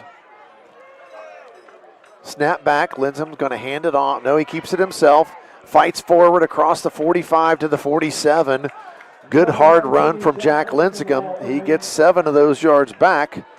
Brings up a 2nd and 13 for the Electrics. I look at Lincecum's stats. You see, his totals keep going up, and then you see a sack, and they go back down. And then his totals go up, and then a sack, and now they went back. It's like the gas prices lately. Yeah. I know you have the eye on that since you drive a little ways to work.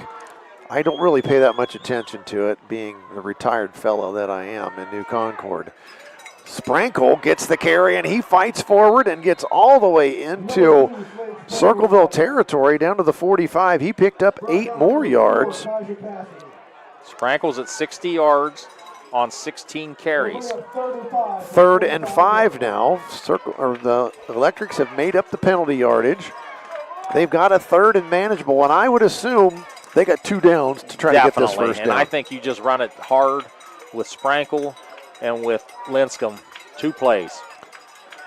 I think he's going to follow Sprankle here, and he is. Left side, Lincecum ahead. First down, Electrics. Gets it down to the 37-yard line. 8-yard pickup. And this is a drive now, started at their own 40. They're inside the Circleville 40-yard line, 1.5 minutes to play in this third quarter. Electrics just need to keep pounding away in between the tackles. Lincecum in that pistol. He's got Sprankle right on his right hip, and he hands it. Nope, he kept it himself, and he dropped. Did he put it on the ground again? Well, I did not see a beanbag, and I don't think the officials know for sure that it's a fumble. Number 19, Jack Lincecum, the ball carrier. If I were Philo, I'd get back to the offensive huddle right now. I would too. Lincecum might have lost a yard there, I believe. Now we're having a discussion. Philo guys doing the right thing, all pointing their way. Yeah, all the Philo players say it's our ball. 2nd down. It was a loss of a couple back to the 39. But it could have been a lot worse. Could have been a lot worse. 2nd and 12 for the Electrics. We're down to 1 minute to play in the third quarter. Not many possessions left in this one, Mike. Philo needs to make hay here. Lincecum in the pistol. 2 receivers on the left side of the formation, 1 to the right. Snap back, flips it to Sprankle. He's going to try the right side. He's got a blocker in front, turns the corner, holding. It's going to come back. Number 2, Sprankle, the ball carrier, flag in the play. Yeah, definitely holding, and I think the entire Circleville bleachers fan base called holding on that one. And that's going to mark Philo back 10 more yards. That's the third holding call tonight on Philo. Drive killers. Now, second one on this drive. Yeah, second one on this drive. The first holding call actually led to a touchdown. Yeah. So we can't say it's been drive killers. But we haven't seen that holding call on the Tigers tonight. Back at the 49-yard line now. Second and a lot, we'll just put it that way. They've got to get it down inside the 30. They need to get to the 27 for a first down. 35 seconds to play in the third quarter. Lincecum gets his team to the line of scrimmage. Passing situation, I think, here for Lincecum. He's got some time. He's flushed. He's going to throw it deep. Just a jump ball, and he throws it and almost caught. Mahan went up for it. I was kind of looking for possible pass interference, but nothing there. I like the play call, though. Give your best receiver a chance, and he did. They just threw it up to him, and he was out there. And I think he got his hands on the football. He just wasn't able to bring it in. And that's now a third down with 26 seconds left here in the third quarter. And I do think the Circleville defensive backs lost sight of the ball right there. Didn't track it. Kind of just face covered and didn't get called for the interference. Lincecum brings his team to the line of scrimmage. Three receivers to that left side again. He's going to run it to the left side. He cuts it across the 30 there. It's going to come back again. There's going to be another hold against Philo. The arms of the offensive lineman must be outside of the shoulder pads, and it must be obvious. I can't see it from here. This was one they could decline, Dave, and they're not going to. They're probably just going to keep backing them up. That's going to cost them another 10. Wow. And that's going to back them up to the... This is very similar to that touchdown drive. It's going to be... We're at the 41 now. Third and 30. Does that sound about right? Yeah. Third and 30. You don't get to say that very often, Mike. No. Third and 32, the Yeah, PA man says here. So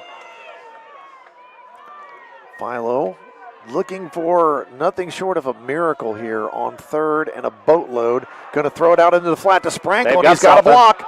He's got some room. Finds some room all the way down into Circleville territory at the 40. Basically a little screen to the right side. And Sprankle gets it down to the Circleville 41. He picked up about 18 yards, but that's not enough when it was third and 32. That ends our third quarter. Circleville 17, Philo 7. We'll be back with the fourth quarter. High school football presented by ABC Sports. Looking for an incredible deal on a new Ford, Lincoln, or Nissan? Come check out our vastly growing inventory selection and ask us about all the low APR options that are going on right now at Dutro Ford, Lincoln, Nissan. If a new vehicle isn't in the budget, let us show you a pre-owned alternative that is sure to fit all your needs without breaking the bank. We know with the running from work to practice or games doesn't leave much time for car shopping, so view our full inventory online 24/7 at dutrosauto.com. Best of luck to all the coaches and players this year. Have a safe and successful season from all of us at Dutro Ford, Lincoln, Nissan. High school football from ABC Sports and WYLE Cambridge, 107.9 Cambridge, 98.5 Zanesville, NASH Icon. 17-7, Circleville leads here in our game. Some scores in the area. Caldwell up 28-7. That was at halftime. Ridgewood over Newcomerstown 21-0. And Morgan leading Dawson Bryant 29-22. Fourth down here for the Electrics. They need about 14, and it's the first play of the fourth quarter, and they are going for it. In go-for-it mode here. Lincecum wants to throw for it. He's got a man down the middle of the field, and it's dropped. He had Savage right at the 25-yard line. It would have been enough for the first down, and Savage cannot hold on to it, and that's a turnover on downs. Feel bad for Jacob Savage there, but he got up and got hit pretty good there. Took a shot, but he pointed to his chest, said, "That's my fault. That's my fault." Sheridan leading Granville 28-14 in the second half. Trying to look for some other scores here. As I said, Morgan up. Danville leading Steubenville Catholic Central 48-0. Danville, one of those traditional small school powers in Eastern Ohio. Blue Devils. The Blue Devils. Devil with the Jason blue dress on. Snively is the superintendent there. No relation. No relation. And there goes Phelan on first down, and he's going to pick up a first down into Circleville territory at the 45-yard line. 81 yards on 14 carries for the quarterback, Phelan. Now look at these substitutions, Dave. A bunch of subs. There goes 4 new subs right there. 5.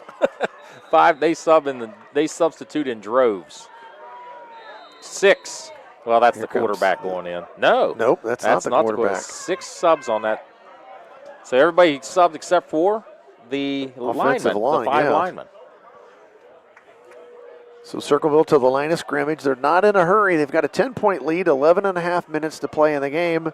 Phelan's not at quarterback. And they've got Izell back there. And they moved early, and that's going to be a legal procedure, and that'll stop the clock. Actually, that's number 18 out there, Jace Captain, just a freshman. And by the way, he's not the captain, but his last name is Captain. And that could be well, I'm looking for a 7. I believe he is a relation from a player from Hillsboro from back in the day. Wow. Phelan's standing over here on the sideline. And Captain is still going to be out there. He's in the shotgun, and he's going to hand it off across the midfield, back to the 45. They got the penalty yardage back on that first down play. Not quite, I'll say, to the 46. So 2nd and 11 now for the Tigers. And here comes wholesale substitutions, including Phelan coming back into the game. That was an interesting substitution pattern there, but maybe you're trying to get your young men some quality minutes. And when I say young men, real young men. 17-7, the Tigers lead, 2nd and 11 from the Philo 46-yard line.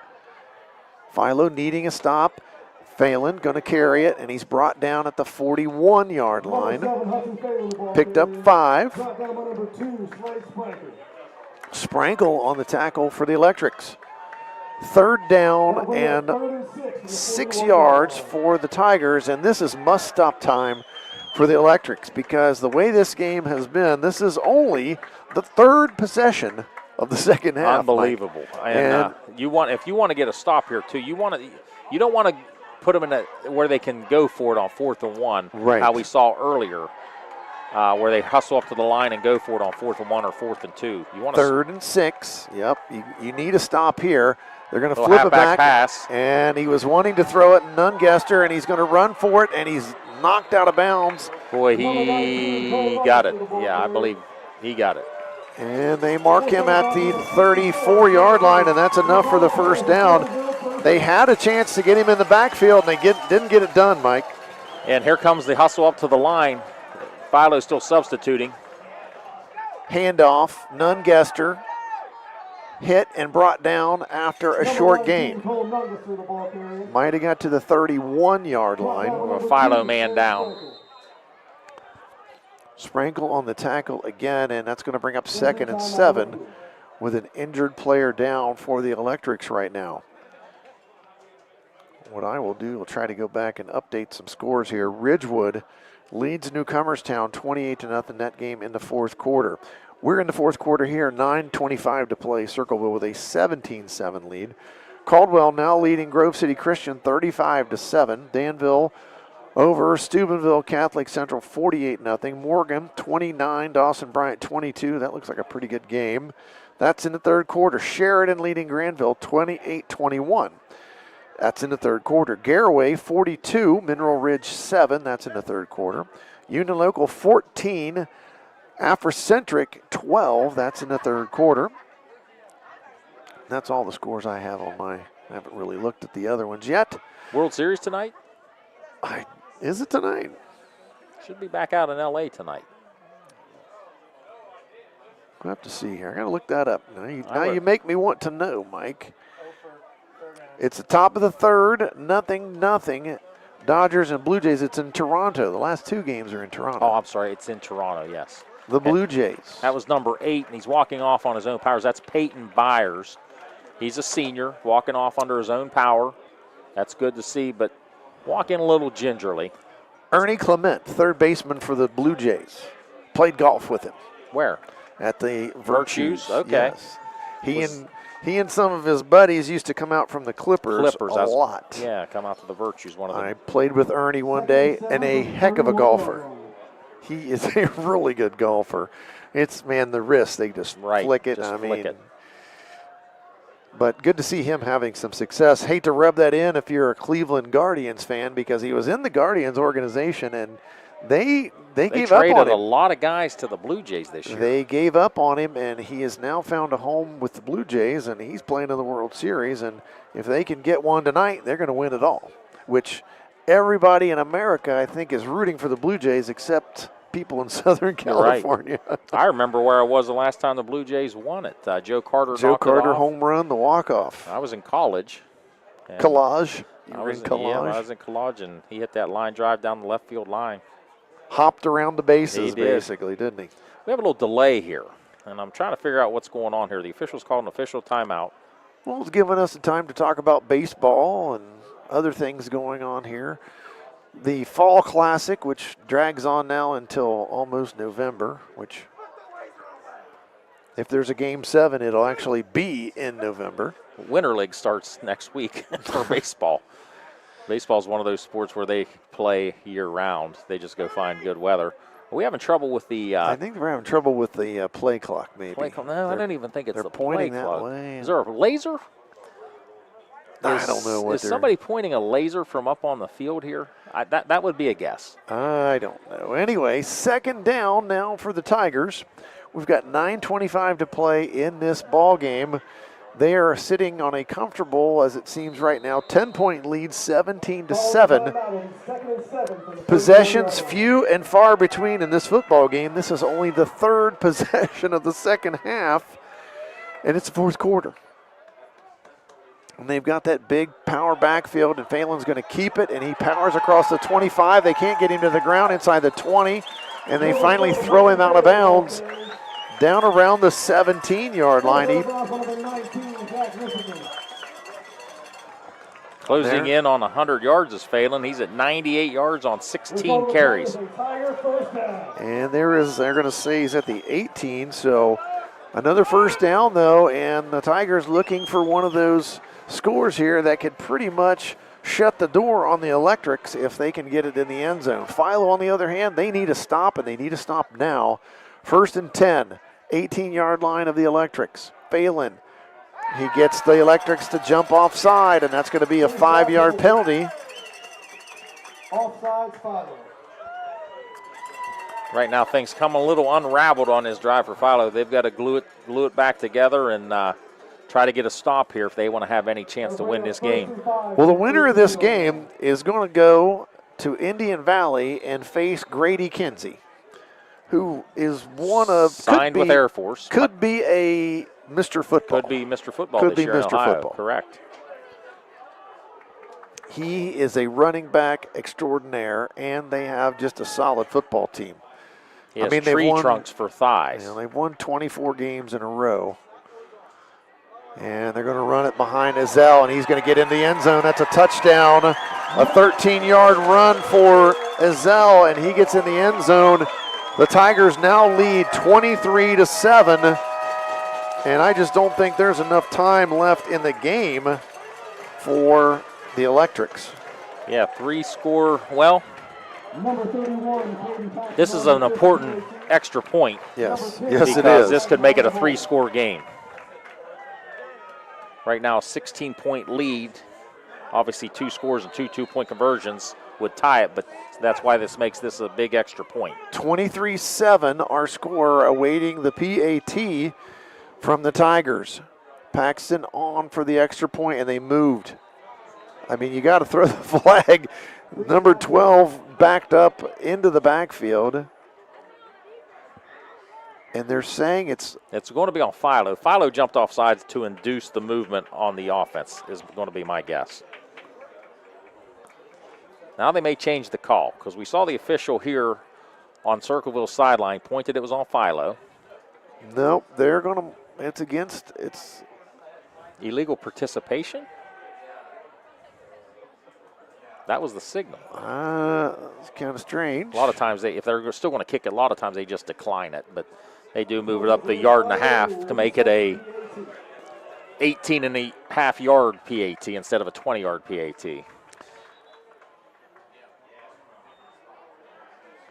I'm trying to establish what's the confusion. They're over talking to Coach Lincecum, I believe, about the penalty. Now they're going to get back and finally get this going. 8:56 left in this one. It's 23-7. Circleville trying to get to 24-7. As Mike points out, that would make it a 3-score game. A lot of movement up there again, but nobody moved from Circleville, and that extra point is drilled to make it 24-7. We'll be back with more fourth quarter action. This is high school football on ABC Sports.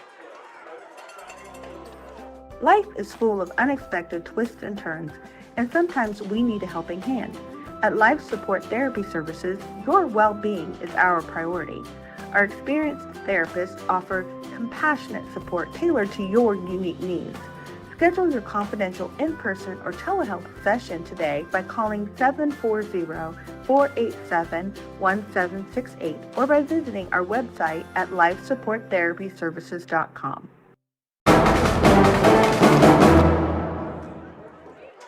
Fourth quarter action continues from Tigers Field in Circleville. The Circleville Tigers now lead this game 24-7, and they're getting ready to kick off. Philo pretty much last gasp here. They have to get the football and score on this possession to even have a shot in this one. Two things I haven't heard in a while, and this I just heard an adult from the crowd yell 6-7. And then we're trying to identify a laser pointer from outside the stadium. Okay, an adult having to yell the 6-7 thing is kind of ridiculous. There's that little pooch kick that is fair caught at the 33-yard line. Good catch there from Grant Carpenter. Well, I think Coach Sherritt's seen enough of Philo's return game from their deep men, so he just decided to pooch it. So they're going to take over on their own 33. Only their second possession of the second half, as we have 8:56 to play here in the football game. And Philo's going to have to go to the air tonight. Currently, they've only thrown it 8 times. Jack Lincecum is 4 for 8, 55%. Hey, you got his name right that time. I haven't had to change it. I'm so proud of you, Mike. Jack. Jack of all trades. Jack of all trades he is. He runs, he throws. He's a quarterback. And he's been playing some pretty good defense tonight, yes, he has. Lincecum gets his team to the line of scrimmage, going to hand it off to Sprankle. Sprankle dives ahead for a couple yards, but they're going to need a lot more than that. Second down and 8 now. In Philo with some pace. They get back to the line of scrimmage in a hurry. Lincecum snaps quickly. Wants to throw it into the flat and does, and it's incomplete. He misses his man completely. It ends up on his back as he's pushed to the ground, and that's going to bring up 3rd and 10 for the Electrics. So I think the Electrics are in 4-down territory from here on out. 3rd and 8, 8:34 to play. Lincecum needs a first down to move the chains here. Looking for a slant to Mahan, and Mahan's got it, and I think he's got the first down.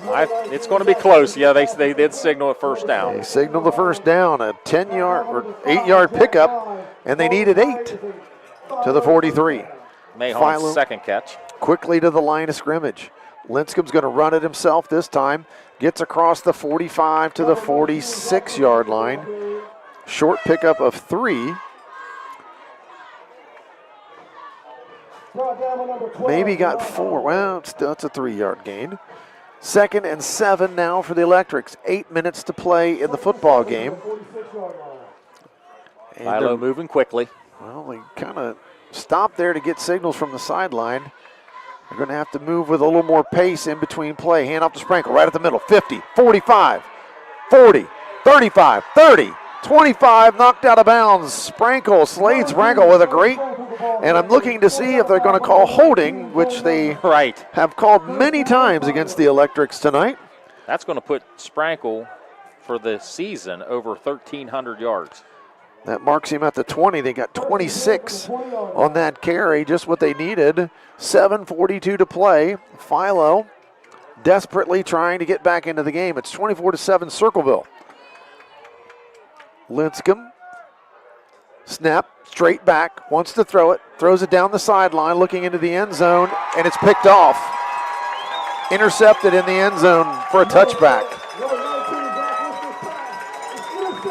And that means the large lady might start singing here for the Circleville Tigers. I believe we're going to see nothing but run between the tackles here from this Circleville Tiger team here to try to secure this victory tonight in this first round playoff game. I think it's going to be to do run, run, run, to do run, run. This would be only the Tigers' second playoff victory in school history. 1-8 in playoff games coming into this, and then they're going to have their hands full next week at Indian Valley. Nice bus ride there. Wow. From Circleville to Indian Valley. That's going to be a trip. Took us better than an hour and a half to get here. It takes us about 45 minutes to 50 minutes to get to Indian Valley, so you do the math. It's a nice little bus ride. Handoff straight ahead. Ezell, 35-40, breaks the tackle, 45-50, 45-40, straight arm, stiff arm should say, and he's thrown out of bounds by Mahan. He was not going to outrun Mahan, but he gets it all the way down to the 28-yard line. It's a 52-yard run by Ezell. And that little trick, Mike, I was telling you, from the 20 to the 28. That one was easy, Dave, because they started at the 20. I could count by 10. You get that one, you could count by 10s. Yeah. Dave and I always laugh. I'm always up here counting on long runs and pass plays, especially that go from one side of the 50 to the other side of the 50. And I just usually count in 5-yard increments with my finger. I like to see Mike using his math skills. Struggle bus. Struggle bus. 7:23 to play in the football game, and Circleville is going to call a timeout to discuss things. Let's take a timeout too, Brett. It's high school football on ABC Sports. For 129 years, Patrons Buckeye Mutual Insurance has proudly provided coverage for homes, farms, and families across Ohio. Our commitment to reliable, affordable insurance is something you can count on. Agents who write for us can be found at patronsbuckeye.com. Whether you're protecting your home, your land, or your legacy, we offer personalized service and true hometown care. Trust a neighbor. Trust experience. Trust Patrons Buckeye Mutual. Visit us at 16050 McConnellsville Road in Caldwell or find us on Facebook. Coverage that cares. Close to home. Customize your ride with Custom Vehicles of Zanesville. Since 1976, we've been Zanesville's trusted local experts in auto, marine, and off-road accessory installation. From rhino-lined beds and durable floor liners to lift kits, lighting, tonneau covers, and stereo systems, our skilled team offers professional installation, competitive pricing, and fast delivery. Built to order for your lifestyle, our knowledgeable technicians turn your ideas into reality. With a reputation for friendly service, quality work, and quick turnaround, expect exceptional results every time. Ready to upgrade? Call or visit Custom Vehicles today. 7:23 to play in the game. Circleville leads 24-7. They've got a 1st and 10 at the Philo 28-yard line. They're looking to put this one away here. And they're saying that he's offside. And that was Peyton Byers. That looked like he was going to try to come on a blitz, but he stepped across the line of scrimmage. That's offside against the Electrics. 1st and 5 now. From the 23.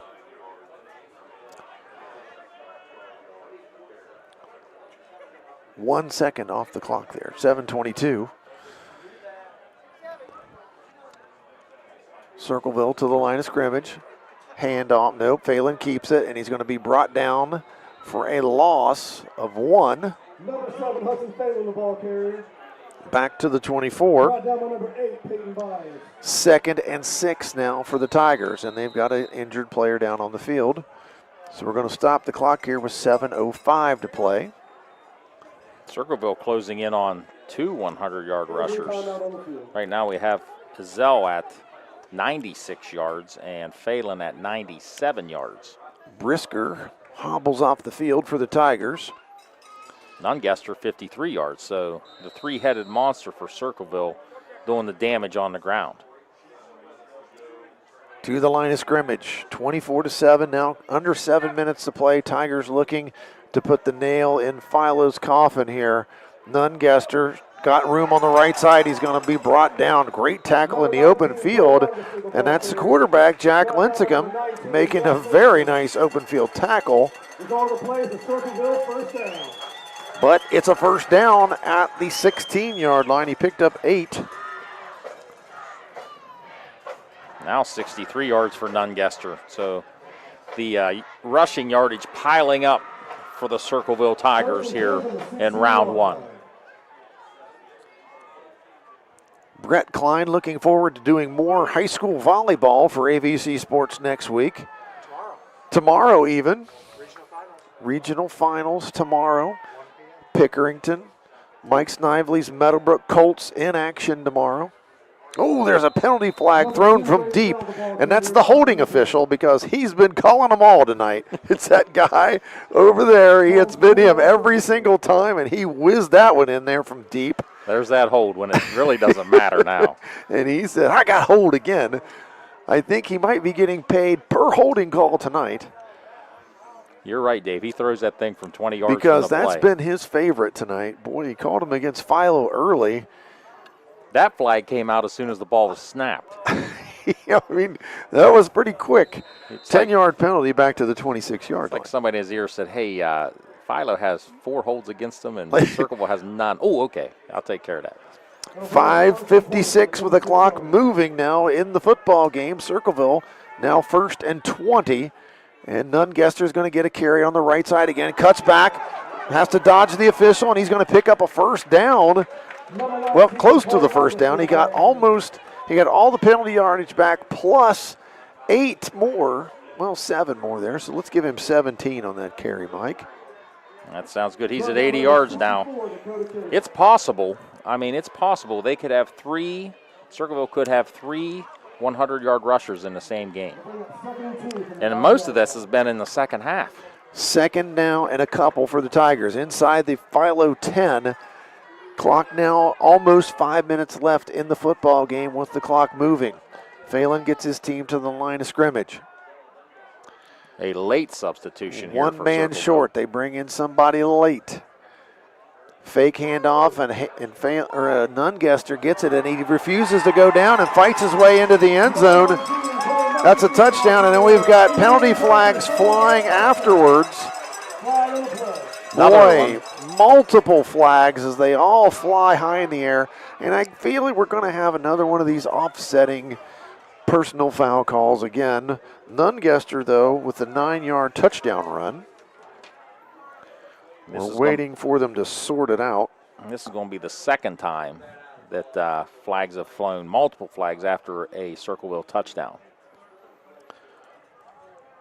4:54 left, and we're waiting for the officials to sort this one out. They've just scored to make it 30-7, but as soon as Nungester got in the end zone, there was a little extracurricular activity going, and the flags started flying, and Coach Lincecum wants to talk to his squad as a unit on the sideline. We still are trying to figure out this penalty. 5 of the 6 officials are in a huddle. Here comes the 6th. He lets his flag sit on the ground. Looks like an ODOT job. It does. 6 guys standing in a huddle. Maybe they're going to work on that interstate in Zanesville after this. Maybe that's what they're doing, Mike. They're going to come up and hurry up the process. So open up another express lane. Open up yet another express lane. That would be my thing. All right, we're going to get an explanation to the coach, I'm sure. He's running over to the sideline to talk to Coach Lincecum. Here we go. Here comes the white hat. The white hat is finally going to give us wait a minute. Who's that on again? Some information. Dead ball, personal foul against Philo, of course. Dead ball, personal foul. Unsportsmanlike against, and they offset. So we wasted about 5 minutes of clock time to do that. The personal foul has to be maybe like a punch. But then the unsportsmanlike has to be mouthing off or celebrating or something. Yeah, who knows? I don't know. I don't know. We can only guess. From We just this wasted. far away. We just wasted 5 good minutes for that. Did I tell you about the game where the official picked up the ball, walked 15 yards? Were you with me at that one? You told me about it. No, that was at Crooksville, Was it where at they Crook- walked Oh, he 15 did. yards, That's right, turned you're around right. and walked 15 yards back and set it down where he picked it up from. Yep, because of offsetting. And, of course, it was after 10 o'clock already. That game ended at 10:16 p.m. Yeah. A high school game ending at over 3 no hours. overtime. Wasn't even overtime. Yeah. So here comes the PAT.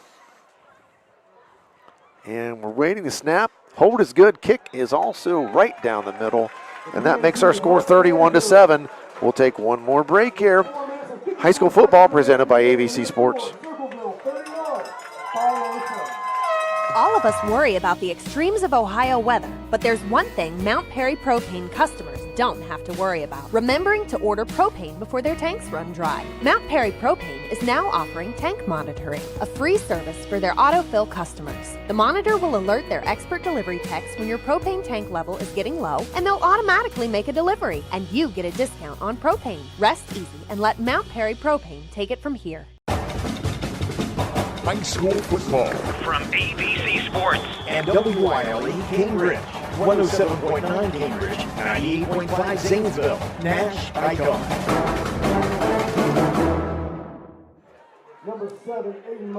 Fourth quarter action, Circleville has taken a 31-7 lead over the Philo Electrics here with only 4:54 left to play.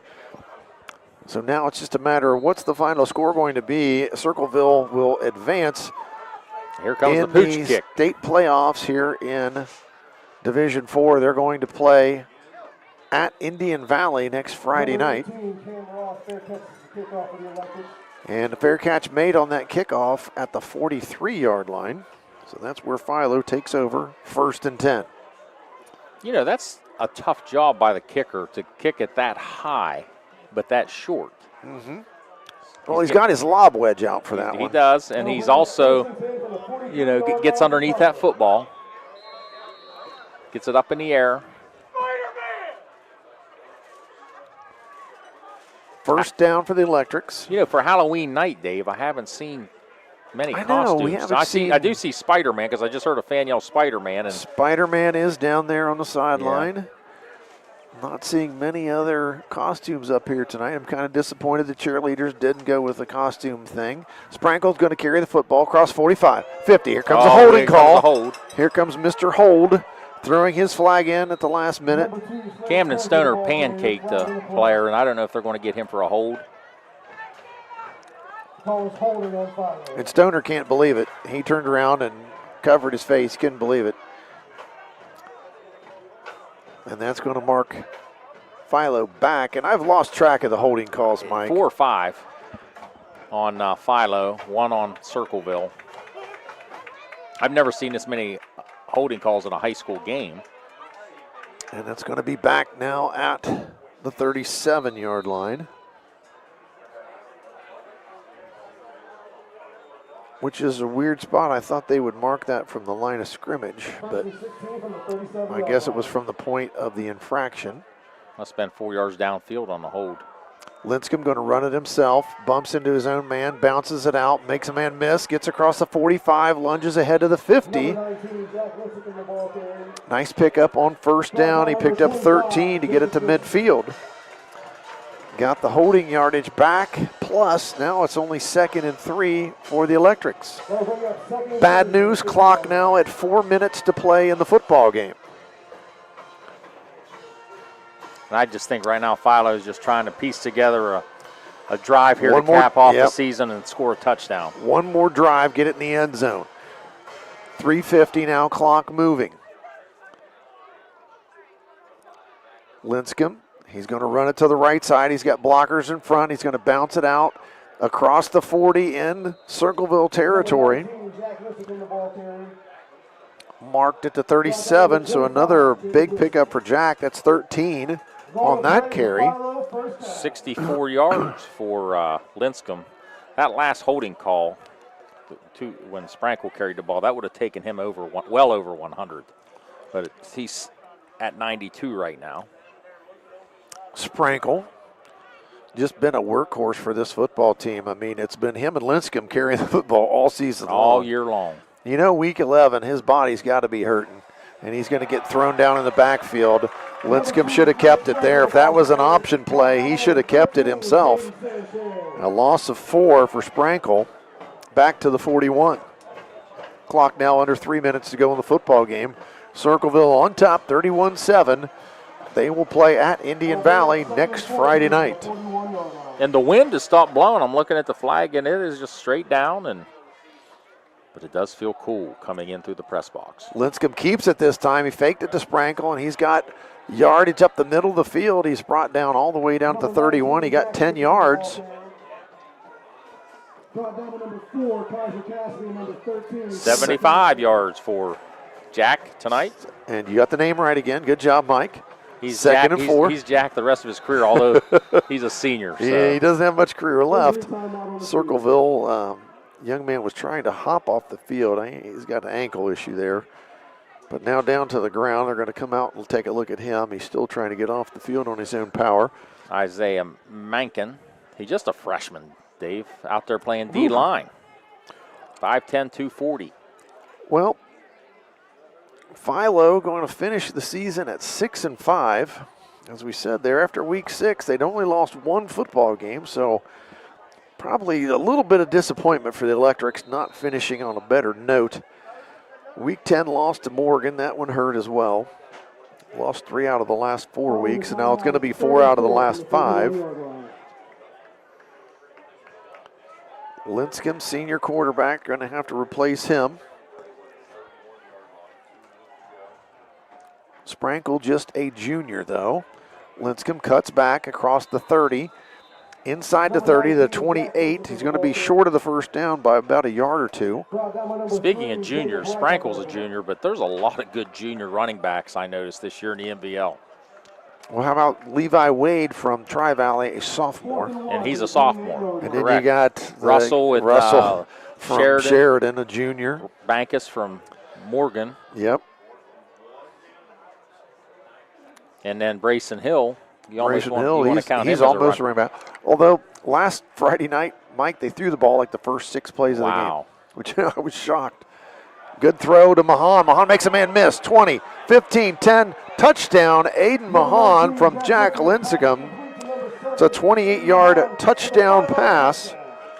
And Philo, if anything else, a little bit of touchdown for pride there as they make the score 31-13.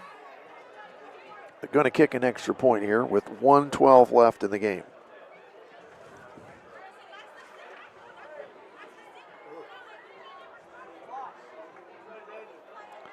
Philo with their muddle huddle. And they're going to get everybody in, and they're going to line up and kick the extra point. Cohen Davis, good kicker. Watched him kick a long field goal against John Glenn. Good snap, good hold, good kick. 31-14. With now 1:12 to play in the football game. I'm really glad to see Philo score that touchdown to cap off an excellent season. 7-play drive there for the Electrics, but they got good, field position because they fair caught the kickoff on their own 43. Yeah, so they had to go 57 yards. And that touchdown play was on a 4th and 2. Yeah, they did get it. 31-14 our score. Circleville going to win the game and advance here in the Region 15 playoffs. Might see some type of onside kick here, Dave, just to see if he can get it one more time. Just to be interesting.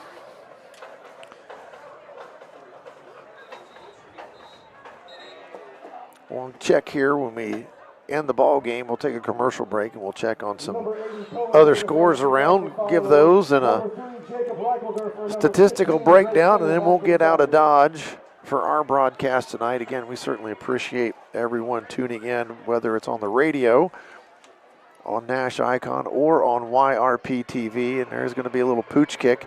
Hits at the 40, and he is drilled. Mahan lays the lumber to Nungester right at the 40-yard line.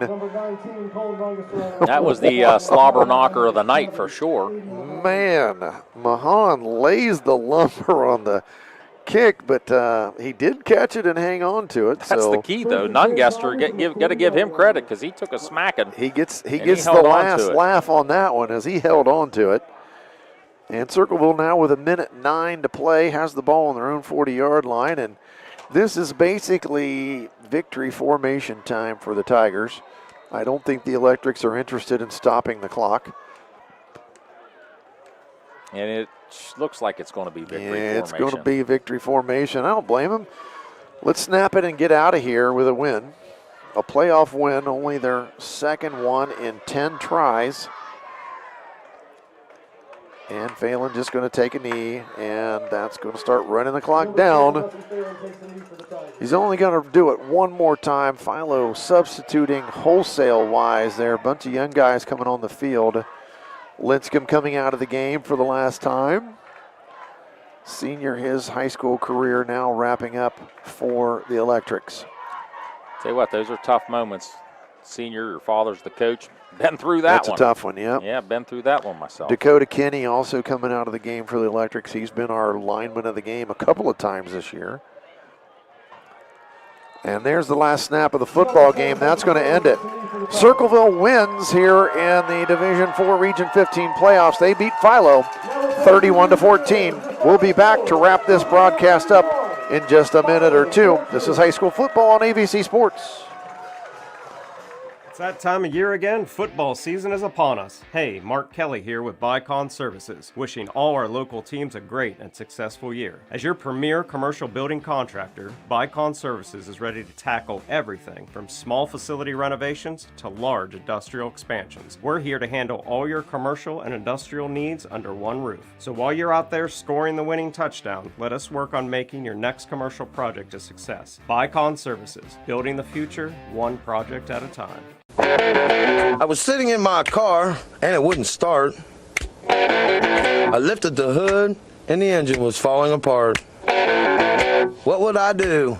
My eyes filled with tears. Then on the radio I heard of West 40 by Pay here, where for a little money down and a little each week, I could have a car, nice, shiny, and sleek. So I walked in the door and I put the money down. Now I got a nice car that I can drive around.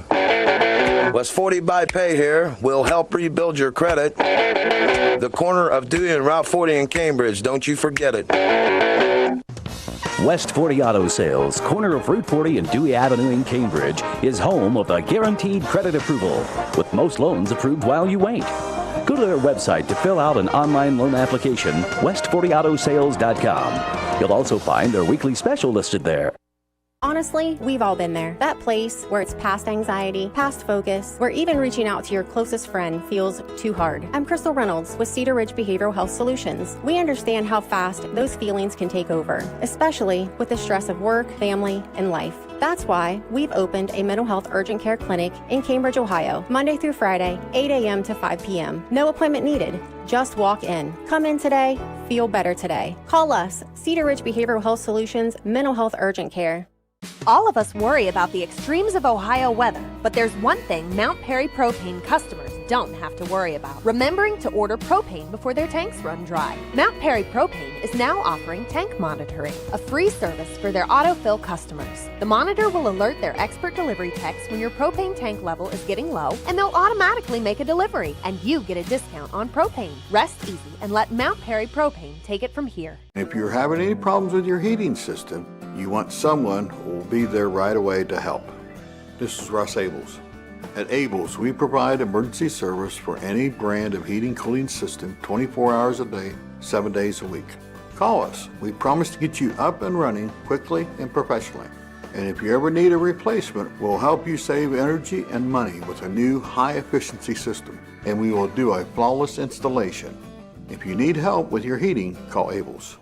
Doan Ford is your destination for the ultimate Ford experience. Discover the thrill of the open road in a brand new Ford vehicle. Experience cutting-edge technology and safety features designed with you in mind. Whether it's the versatile Ford Escape SUV, the powerful Ford F-150, or the stylish Ford Bronco, you'll drive away with confidence, knowing you've made the right choice. Quality, service, and trust. That's the Doan Ford experience.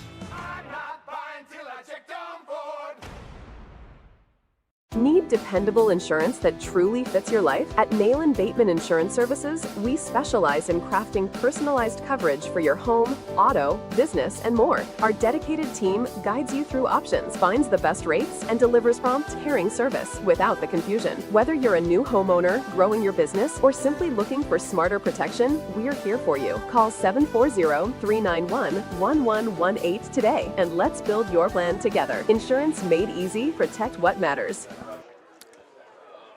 Postgame here at Circleville, the Tigers defeating the Philo Electrics 31-14 in Division 4 Region 15 playoff action. They advance next week to play the Indian Valley Braves at Indian Valley. Our game tonight, here's how the scoring broke down in the first quarter. Circleville on the board first, Phelan a 24-yard touchdown run, a 7-play 53-yard drive, and the extra point made it 7-0. Philo got on the board, tied the game up on a 31-yard pass from Lincecum to Mahan on a 4th down play, 12-play 71-yard drive. Our score was tied with 1:21 left until half. This was a key part of the game because Circleville scored before the end of the half and then scored to start the second half, and that really put the game out of reach for the Electrics. A 5-yard run by Ezel, and that was after a fumble recovery. That was a 5-play 21-yard drive. That made it 14-7. First drive of the second half took almost 7 minutes of the quarter away. 5:03 left in that third quarter. A 27-yard field goal by Paxton. That was a 15-play, 55-yard drive. Made the score 17-7. Then Circleville basically put it out of reach on a 13-yard run by Ezel with 8:56 to play in the game, and that made their score 24-7. Another score from Circleville on a 9-yard run by Nungester. A 6-play, 80-yard drive, and the PAT made it 31-7. Philo got on the board late, 1:12 to go, a 28-yard pass from Lincecum to Mahan again for Mahan's second touchdown of the game, and that made our final score 31-14. Mike, some final stats you want to lay on us over there? Philo ran the ball 23 times for 76 yards, 2 of 4 through the air for 46 yards for, I'm sorry, I'm looking at the first half, Dave. Holy cow. They ran it 37 times for 167 yards. They threw it 6 of 12 for 92 yards with 2 touchdowns and an interception. Total yardage for Philo, 259 yards. Circleville, they ran it 41 times for 283 yards, which was well balanced, and I'll get to hear that in a second. Just 2 of 5 through the air for 42 yards for a total of 325 yards. The Tigers outgained Philo 325 to 259. Individually for Circleville, they were led by the 3-headed monster of Ezel, Nungester, and Phelan. Ezel ran 10 times for 96 yards. Nungester ran it 14 times for 90 yards, and Phelan ran it 17 times for 97 yards. So all 3 guys, none of them ran for over 100, but they all ran for over 90. So really good running night there for Circleville Tigers. Very much so. Hudson Phelan was 2 of 5 for 42 through the air, as said earlier, and the 2 catches were by Lamont Holloway, 1 catch for 36, and Ray Ezel for 6 yards on that 1 catch. For the Electrics, Slade Sprankle went over the 1,300-yard barrier for the season. He had 19 carries for 89 yards, and Jack Lincecum had 18 carries for 78 yards. Lincecum through the air was 6 of 12. He threw 2 touchdown passes. Those 2 touchdown passes was a 31-yarder to Aiden Mahan and a 29-yarder to Aiden Mahan. Slade Sprankle had a catch for 17 yards, and Jacob Savage had a catch for 22 yards. And that's the statistical breakdown. Thanks, Mike, for your hard work on the stats tonight. Although you did say it was an easy stat game tonight. The first half was much easier than the second half. First half much easier than the second half. Well, a little score update here. Caldwell, they advance as they defeat Grove City Christian, our other game on YRPtv tonight, 42-7.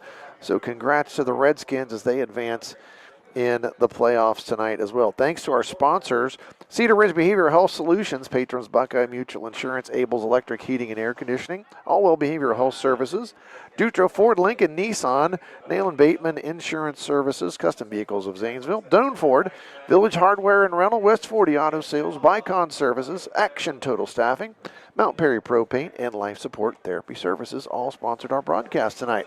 We've got one more. Caldwell will travel to Fort Fry, to play the Cadets next week. That's a second time they'll play this season. Been down there to Fort Fry. Interesting place down on the river. Beverly, Ohio, right on the Muskingum River. Sir. Well, we got a couple more things to talk about here. Our Lock 9 Pizza player of the game, and we are still extremely disappointed that we did not get a pregame meal for ourselves at Lock 9 Pizza tonight. But, again, we certainly appreciate Marcia and everybody at Lock 9 Pizza sponsoring our player of the game. Our player of the game, 2 touchdowns on the night, Aiden Mahan for the Philo Electrics. And then our Guernsey Muskingum power lineman of the game, Mike.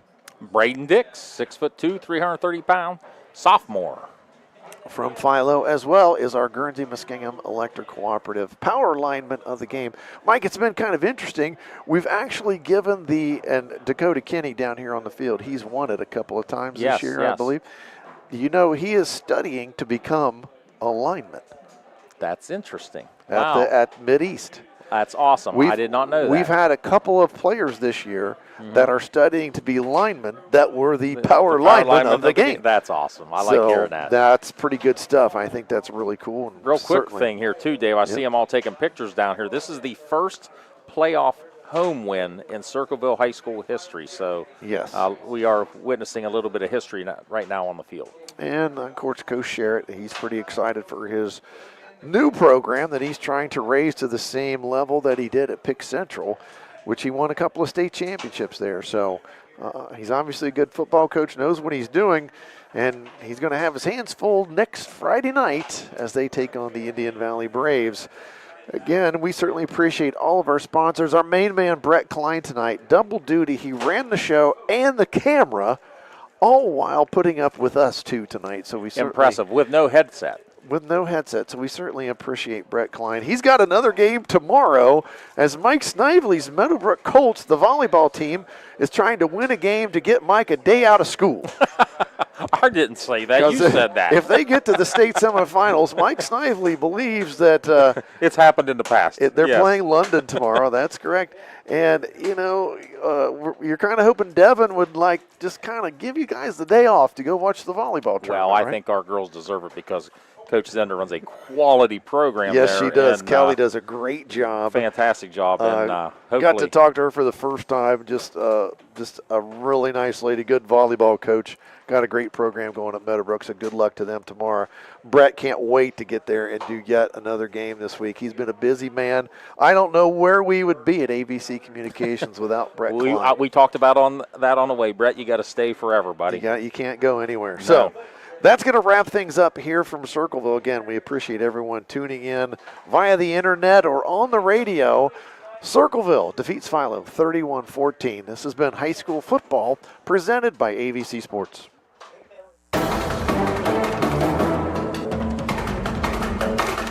You've been listening to High School Football, a presentation of AVC Sports.